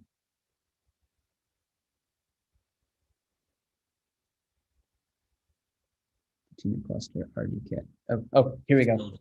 We're reading in this test.smi file. So that's sitting in the same repository in the same directory as the cluster view. And here we go. At the bottom, we've got this, wow, this absolutely beautiful widget in Jupyter Notebook for searching through some of these molecules. I wonder what we can do with this. I know now we're sort of getting a little esoteric into chemistry stuff. I guess we can search by the name, but not necessarily the number, but not the name. Anyway, here's some chemicals. So yeah, at this point, maybe we would want to take these two functions and we want to put those also into the package. And so then if we do that, why don't we try doing that really quick? Let's make a new file called utils. And we're going to put this one there. We're going to put this one there. And by the way, Pat was nice enough to write a doc string that goes with each of them. So we're going to use those doc strings. So we're going to respect that. They're not perfectly formatted, but you know, it's better than nothing. And so now we've got this. We need to do a little bit of importing from RDKit. Import chem, and we need to import some other stuff. Let's just borrow some of these imports from the top because he's already done it properly. And let's see, did we forget anything? No. You can sort of disregard, like our RDKit kind of has a couple of goofy aspects to it. And we're in, yeah. Okay, don't worry about the red lines. So now what we can do is we can come back and we can do from clusterama, and do from clusterama.utils import, what were our functions? Display cluster members. Okay, and then we don't need to actually import this get largest fragment because it's only used in this other function transitively. So now we can sort of rerun all of this, and we're now importing things from our Python module.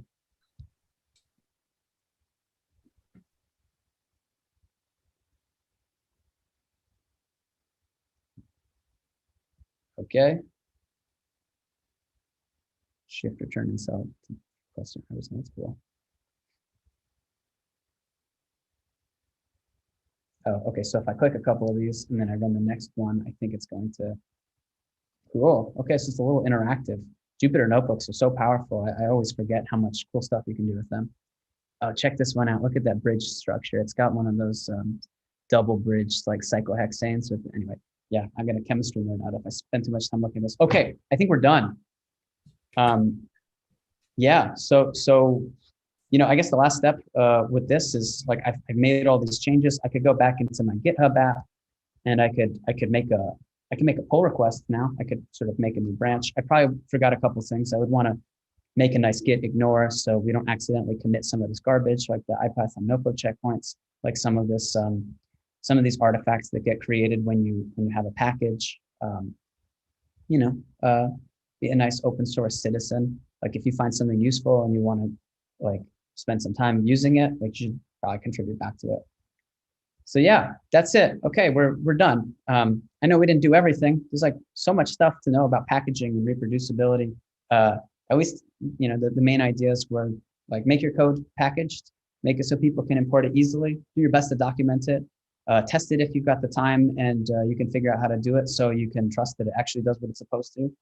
I don't know. So there's some other stuff that's even more scientific, even more high level, like give good examples. The other day I was tweeting about how, I don't actually read scientific papers anymore. I actually just check the GitHub repository. And if it doesn't have enough explanation, then I figure the paper isn't going to help me either. And I'd say this is true more of the time than you're sort of comfortable accepting. Yeah, so let's leave it at that. Thanks for listening. Thanks for holding on this time. I know it was a long talk. There's a lot of stuff happening very quickly. I know there's a lot of resources for you to catch up on now. I hope everybody found something that was interesting to them. If this was interesting to you, please spread the gospel, spread the gospel of reproducible, reusable, and like useful science, because there's this things they're related, but sometimes you get one but not the other. Yeah, feel free to hit me up on Twitter. I think in the beginning I had my Twitter handle, or on any of these packages that I showed you.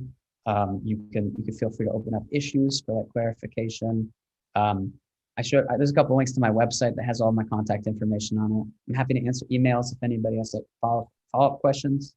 If anybody ever needs just somebody to pair code with them, you want to get on a call, I'm always happy to just see what people are up to and help them do some of this stuff themselves. Yeah, let's build a nice community of scientists who are doing really good stuff. So that's 3 hours. Wow, nice job, everyone. Thank you for holding on so long.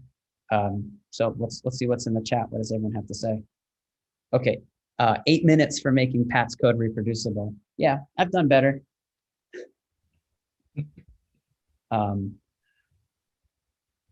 Good. Okay. Oh, and Adeline was using RDKit. I'm sorry, I don't know if your name is a male or female name, but great. Use RDKit. Cool stuff.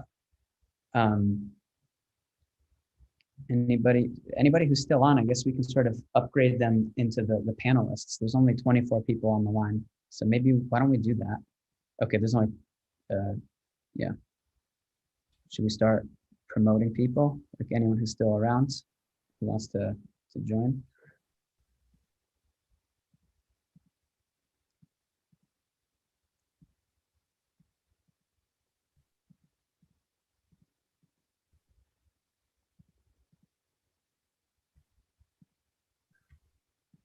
Jeremy, maybe you can help me out in this. Yeah, I'm working on it. Okay, maybe Zoom's getting a little upset that we're both doing it at the same time. I'm starting from the bottom. Oh, are you starting from the bottom? Yeah. Okay, then I'll start from the top. Now it's not working. Is there a limit to the number of people we can add? Oh, it's taking a little time. Okay. Well, yeah, I don't know. If anybody's in that wants to say hi, hello. Or maybe people are just getting statutorily upgraded to panelists and they're like, nope, I don't want this. Hey. That was really interesting. Thanks a lot, Charlie. Yeah. Hi. Yeah, thanks a lot. This is fantastic. Oh, hi, Jeremy. Charlie, this is really great because it's one of those things that everybody tells you should do, and some of the tutorials out there they pick up in the middle of where you started at, or they, oh, we'll just use this, and they use a lot of presumptives that that you should know. So this was great to step through the whole process and then, do a speed run on top of that. So that was awesome.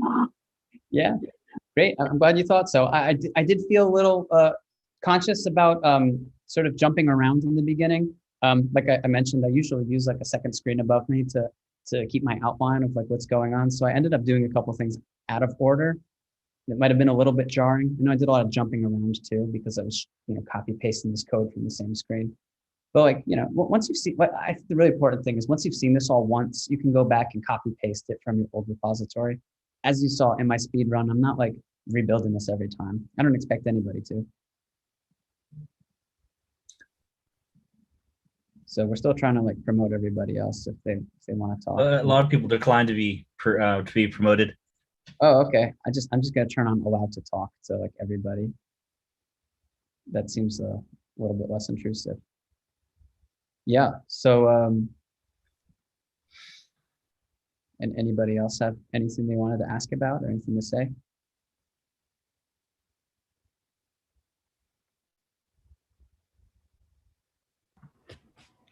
Hey Charlie, this is Sam. I Hi, really Sam. like the book. Yeah, thank you so much. Yeah, like from a long time, I wanted to learn this stuff, and this is really cool. Thank you so much.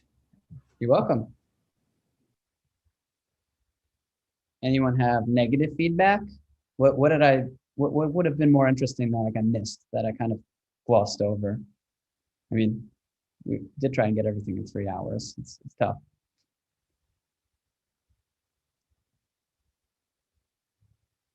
No, I everyone's guess real. I would have liked to see, how you use PyCharm a little bit more. Oh, I'm so vanilla with how I use PyCharm. Like I almost shouldn't even be using it at this point. I have a couple like keyboard shortcuts that I use all the time. Like I'm almost finicky with how often I hit the automatic like code format button. I don't even remember what it is. Now I'm thinking about it. I'm gonna not be able to do it. Yeah. Okay. Command Option L. Like I use that religiously. Like every 30 seconds I press it. I've only recently converted to the Church of the Black. So I've kind of slowed down with how often I do that because I just figure I'll run black at the end. And actually, I have to be really careful when I'm writing code in the Indra code base because I'm not allowed to reformat any of it because my reformatting is bad. And this is another interesting thing to think about. It's better to be consistent than to be right or to be opinionated. So if you're trying to make some changes in somebody else's code base, you may think about some of the ideas that I've given and you may think black is great, but it's actually more important for it to be consistent throughout the whole code base. So I have to be careful when I'm writing Indra code not to make any changes that we'll have to fix later or unchanged.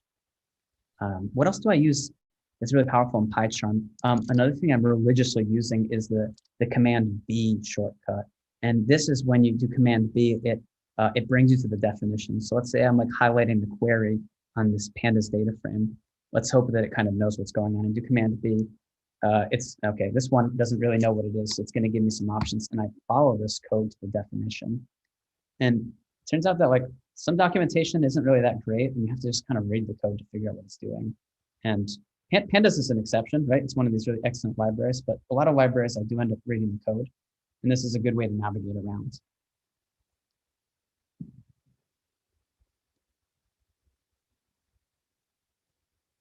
Hi, you can just talk. I think you're just gonna have to unmute yourself. Okay, hi Charlie, hi Jeremy. Thanks so much. This was really helpful. I had a question about when is the time to package? I have a feeling you'd say immediately, but if you're in the process of still developing your script, should you wait until you finished and then put it into a package, or just when is the right time to do this, really? That's a great question. It really depends how you like to develop. I think maybe even Jeremy Zucker could give an example on how he develops, because he likes to do a lot of iteration within a Jupyter notebook. And then once he's pretty happy with how stuff looks, he starts copy pasting it out of the Jupyter notebook into a package. Yeah. So I guess it depends on your development style. Jeremy, do you have anything else to say about that? Then I can comment. Yeah, no, that's a pretty good. I started off just writing as soon as I found Jupyter notebooks. I was like, oh, this is how I want to do everything. Then of course, once your code gets, once you start writing function definitions, then you can't reuse it. So then it's better to put it into a package. And so, but I still like the ability to very quickly iterate, and test things out in a code cell and build structure that way. And then when things get kind of, as Charlie was saying, more stable, then I like, all right, well, now I'm just going to wholesale import that into my modules. Now, the other thing is that it also helps me because, when you have it really tight like that in a Jupyter notebook, then you can like test at the same time as you are writing your code.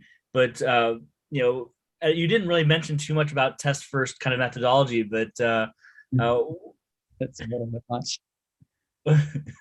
I mean, but actually, go ahead.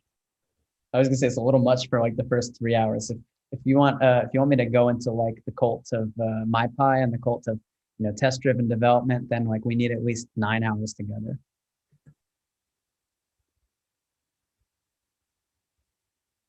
Cool. sorry. Mentioning anything about these cults is just a total train wreck for whatever conversation. Yeah. So I mean, it depends. I think that you can have these two things going in parallel, right? Like now that the way that we've reorganized the Clusterama package, there's like this Jupyter notebook sitting side by side with this other code. And I think that this is a pretty great way to have it. For what Pat did in this very short demo, like I think it's fine. If you're doing more of a manuscript sort of thing where there's going to be some data files you probably want to keep maybe on your GitHub, or you've got some more complicated inputs and outputs. And like, let's say you probably want to save some plots out of your Jupyter notebook. Then you might want to think about separating them because it might be getting a little unruly. And then like, what we did with Pat's notebook is he did have some code that probably didn't belong in the notebook that he had to take out. So yeah, when you start seeing that stuff happen, it's probably a good idea to just make at least the outer structure, just the source folder, the name of the package, just the setup.config and setup.py. I know there's all these other like code quality things, but in the end, like if people can import your code and reuse it, that's way better than if it's just stuck in a notebook somewhere. Yeah, and I think the cookie cutter is actually really, really great because you can just take everything we just learned in these last 3 hours and just start with that, and then just move your code into the cookie cutter framework, and then everything just works, right? Is this like one place? Like here's the this should say like main code, like landing zone.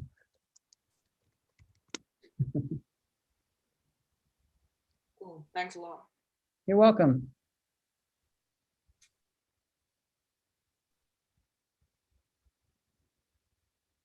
Anybody else? You guys all want to know about the cult of MyPy? Take silence as a no. Wow, I'm interested. I mean, it's just another one of these checks and talks, and it's gonna actually. So by the way, when we were doing this this first demo, I sort of intentionally left a couple mistakes in it, which maybe someone picked up on, but I sort of glossed over them a little bit. So here's an example here. With like the type hints, you mean? Yeah, these type hints are actually wrong. And so by the way, the idea of MyPy is it goes through and it finds mistakes or possible like inconsistencies. And it's pretty accurate most of the time. And it says, hey, there's something funny going on here. So this function right here, iter together file, like this is supposed to be working over 2 iterables of strings, but we actually copy pasted this during the definition and we just left it as strings. So this is, an incorrect type annotation. Now the code's still going to work, but we want the code to have good type annotations because we want that to generate documentation. And then later, MyPy is going to come up with some really interesting non-trivial things that says, hey, you forgot about this case. And we've had lots of really good examples of when that actually happens in practice, that it finds these interesting non-trivial things. So by the way, here's the fix. We import iterable. Charlie, quick question, like PyCharm usually would something like this, it would highlight it for me. Do you just not have that turned on, or is it? Can you see the highlighting? Actually, it's true. It is highlighting this right now. Oh, okay, so that's it just looks different for me. I see. Yeah. So it figures this out. Okay. So remember earlier in the talk, I kind of brought up this idea that PyCharm can run the unit tests, and like that's kind of nice if you have exactly the same PyCharm setup as me. You could sort of say the same thing about this type checking. PyCharm is this very expensive, very well-developed tool, and it does a lot of stuff that's not easily reusable because obviously it's not the job of this company JetBrains to subsidize all aspects of software development. It's only like within their system.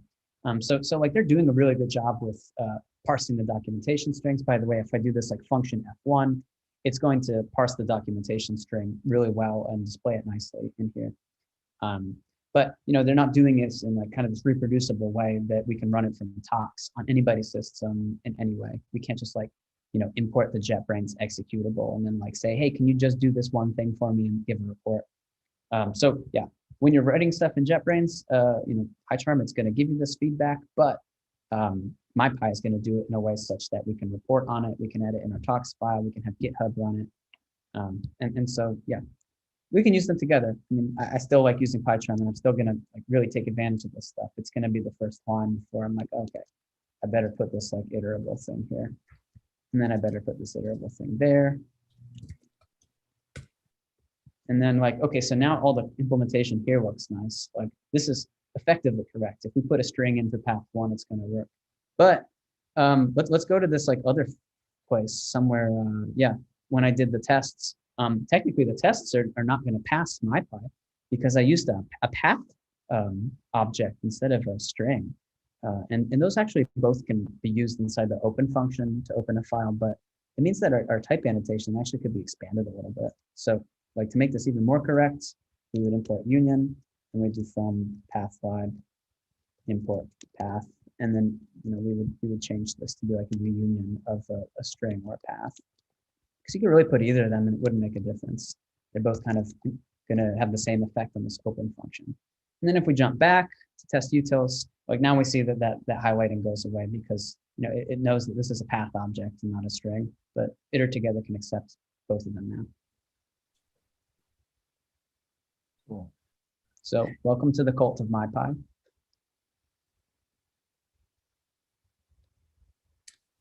So maybe this is a PyCharm specific thing, but I'm curious about like how you can refactor code, like when you've like changed a function name, then you can just like automatically figure out, does it automatically like rename all the instances or uses of that function? Oh, I better answer this really well because like you switching over to using PyCharm is dependent on me selling you right now, right? So here we're back in Pat Walter's code. And these are the two functions that were kind of, this Jupyter Notebook functions. And this get largest fragment is being used by one of them. If I wanted to change the name of this function, there actually is a tool that lets you sort of global refactor stuff. So this is one that I use a lot, but I'm gonna show you the menu first. You can go to like refactor and then rename. And I can like call this something else. But I actually happen to use this one a lot. So I can do Apple Shift R, and it's gonna let me like get big gig. How big is it? Is it biggest or is it big gig giggest? That's how big it is. Okay. And then it's going to say, here's all the places we're going to make changes. Like double check them. And then, yeah, that looks fine. Do refactor. Okay. So now you see that the code is like updated over here. So this is pretty good.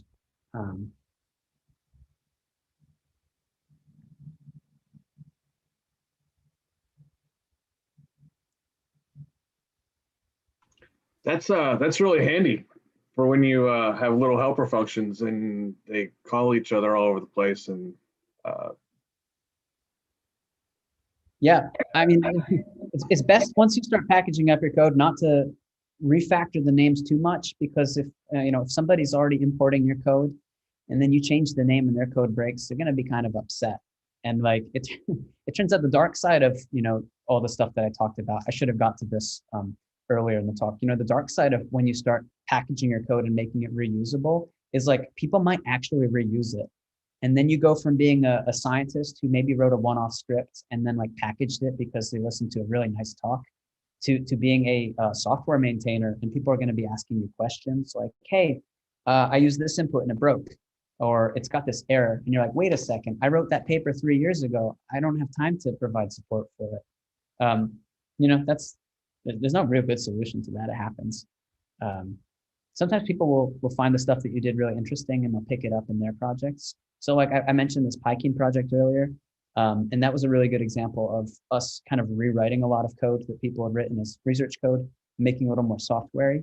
I wouldn't say that it's like, something that would pass if you're working in a software development firm. But like as far as scientific code, I think it's looking pretty good. And yeah, people ask us all sorts of questions all the time because they're using it. And sometimes it's kind of annoying, but most of the time it feels pretty good to know that like your research actually did have an impact. I hope everybody's like writing some code that was useful for somebody else at some point.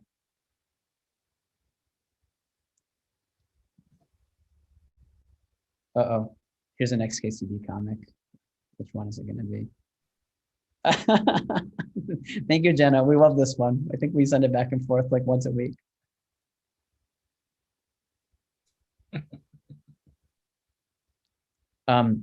Actually, like there's sort of a corollary to this. The guy who oh, I'm going to say the wrong thing, so maybe I shouldn't tell the story. But one of the guys who implements one of these open SSL like extensions, which is in everything, unfortunately, he sent a mail to like the messaging board where everyone's talking about the software that like he's got terminal cancer and he's going to have to stop working in the project, and that somebody else should become the developer for it, because he's the one guy. I don't think this is about him, but this comic might have sort of been inspired by that post, because it was kind of a sad thought that something very important is now going to like stop being maintained because of somebody's life getting in the way. That's really sad. So yeah, this is a good one.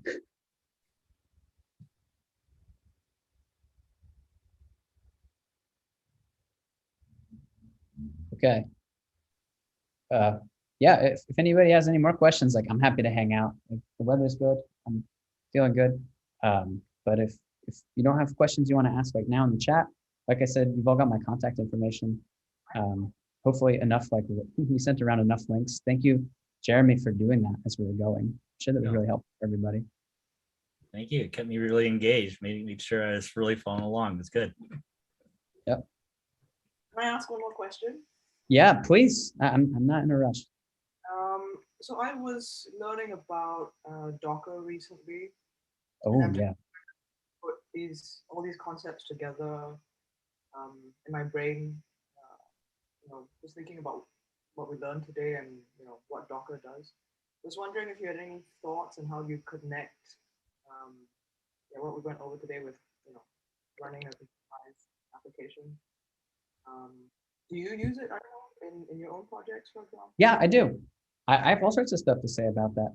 And first, I'm going to have to go on a little bit of a rant. And it's not about Docker, it's about Conda and Anaconda. I'm like a huge hater of Anaconda. And like, first of all, like, all right, I'm a hater of it, but it does a lot of really important things and it does it very well. However, because I'm a big packaging guy, I think that it would be nice if we can have a code packaged in a way such that we don't have to worry about the dependencies being very complicated. And the RDKit community, which maybe you've like experienced this before, has had this issue for the last couple of years, that RDKit is kind of difficult to install. It has some very, very, complex set of dependencies between Boost, between Python, even some Java stuff, and then all sorts of other dependencies. And so installing it's been quite a pain. And so one of the solutions is to have it kind of pre-compiled already and distributed through Anaconda. And I never really liked that. I think Conda environment's sort of a like cheap way out of packaging your code properly. And so Docker is sort of the next level of that. It's to help solve these problems where there's very complex sets of dependencies, and you want to make sure that your way of acquiring those dependencies and installing them is reproducible. And so Docker is really great for stuff like web applications, where you want to be able to deploy it on like any server in exactly the same way every time. And so you can have a Docker configuration that says, I need this version of Python. And then the first thing you do is you git clone something, and then you pip install it, and then you run this one command. And so it's sort of a, let's say like next level version of Tox that also tells you about non-Python stuff. And yeah, it's really powerful. It's good for all sorts of stuff. But on the other hand, it's very complicated. And sometimes I see stuff that's Dockerized that maybe didn't need to be. So it depends. But in terms of the RDKit stuff, though, in the last like month, they finally figured out how to put RDKit onto the PyPI. So hopefully we'll stop seeing people having these complex environments of Conda channels, and they can just write their code in this way with these packages with the setup configuration.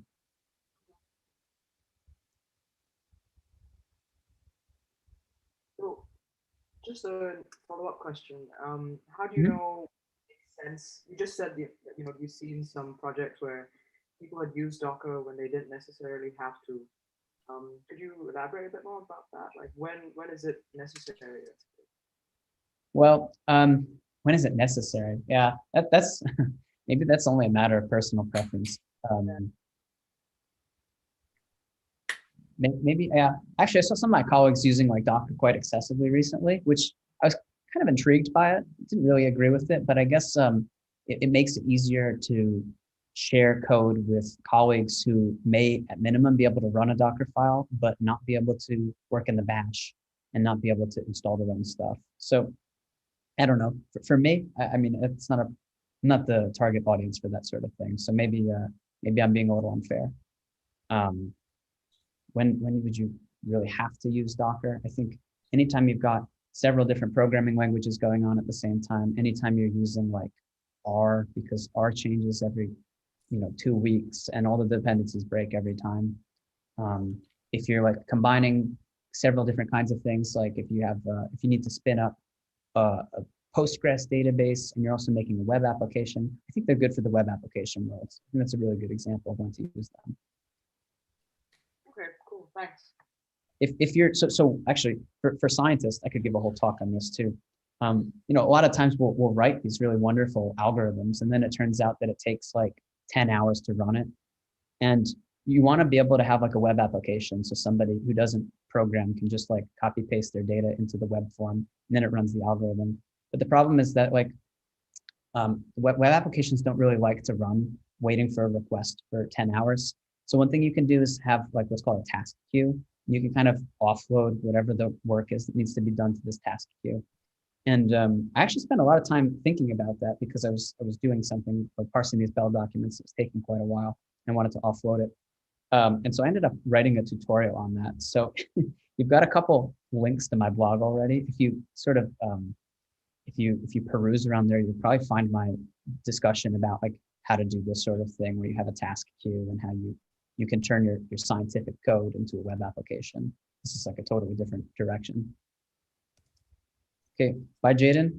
Thanks for joining. Thanks.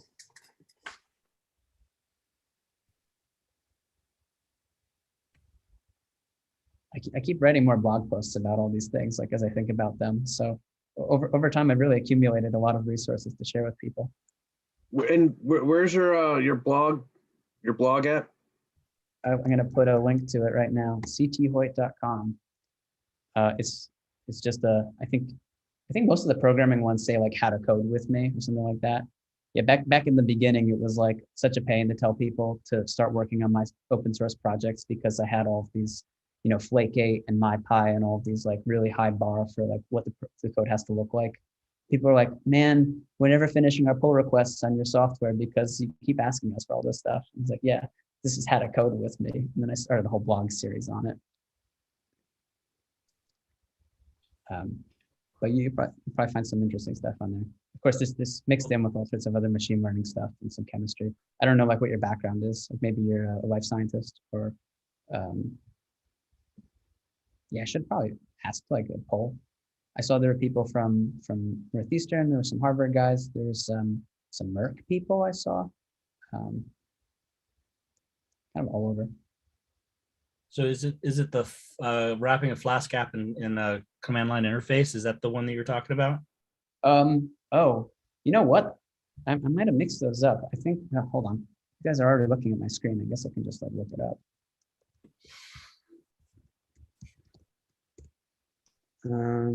Let's try this out. Software. Oh no, this is like using Flask, Celery, and Docker. I guess I never wrote a blog post on that one. Bummer. I should. This is a really interesting thought. So this is basically a cookie cutter repository, and you only need one Python file. And so the idea is that like you have this RabbitMQ broker. You have like this application that's running. You've got this worker in the background. And so then you kind of just copy paste everything. And then there's one thing in here that says like, put your code here. Let's see where that is. Yeah, here, my task. Like you can basically just change this function to call whatever your function is supposed to be. And then it kind of just works. I say that with like a grain of salt. It's not so easy, but it took me a long time to figure all this stuff out because the Celery is this tool that helps you deal with these message brokers and task queues. And mixing that in with the Flask app was kind of a pain in the butt. But now that it works, there's an example. Let's see what else I've got on here. Yeah. So Hey, Charlie, this is David. Hi, David. Yeah, I joined really late, so apologies for that. I had some other commitments, but where will the recording be posted so I can watch everything from scratch? It's on YouTube live stream right now. Jeremy Zucker's copied it a couple times in. Maybe we can go and Okay. oh, I he just did it put already. I just put the YouTube link in there right now. Okay, perfect. I see it. Thank you. You're welcome. And Harry just posted something. Another really good use for using Docker is to deal with like these transitive dependencies. Like he said, sometimes you have a dependency on something else, and if they update, your stuff might break. So Docker is another way to sort of freeze other dependencies. It's not necessarily like guaranteed by Docker. You need to do a couple things in the middle, and it's different from programming language to programming language. You know, there's a couple other things that are similar to pip that you can use in Python. Like one's called pyenv, one's called poetry, that are kind of better at resolving dependencies and then keeping track of the exact environment that you're using.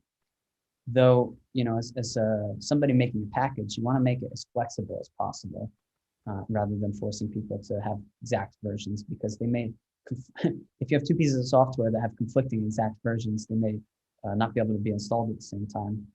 And by the way, this is one of the shortcomings of the Python programming language, that other languages like Rust, for example, are actually able to completely subvert using something called, oh, I don't remember. I think it's called additions in Rust programming. So you can have like several different versions of the same software installed at the same time. Each one knows which one to use.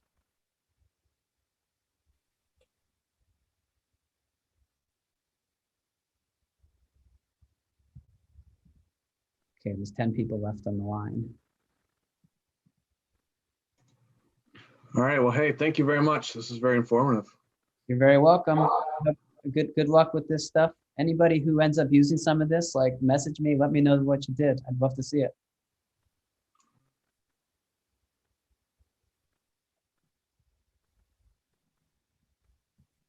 All right. I think it's time to go. Yeah. Thank you, everyone. Yeah, thanks everybody. It's been fun. I'm really glad that you all hung out and had some nice conversation. I hope that like, yeah, Harry gets to respond to this thing in the chat. I feel bad if we cut the meeting before he says anything. But oh, there's no way to specify with a Python package to try to pull the newest dependencies. yeah, so I didn't really go into this, but when we did this install requires thing, like it'll effectively pull in the newest version of everything unless you start adding some constraints. So you can be like, I need TQDM to be like at least version 0.52. Or you can also say like, it's got to be less than 0.54. I don't know why you have to worry about that on TQDM, but you can get a little bit more specific. You can even say like, it has to be exactly this version, like 1.0.0. But the more constraints you add, the more difficult it's going to end up being for other people. So like, yeah, it's absolutely crazy that all this code happens to work. And like, that's why we really try not to change the way that the interfaces work too often. Yeah, I'm always surprised that all the code we run happens to work and nobody's broken at all. But this happened like a year or two ago. I think someone had a very tiny little package that they put in the JavaScript world, which like was calculating margin width, and it was just like a one function package. And they took it down because they were like protesting. They're like, I don't want to be part of the community anymore. And they took it down, and like Facebook went down for like 2 hours because they didn't know what happened. So yeah, open source is like a very fickle thing that happens to just work for no reason.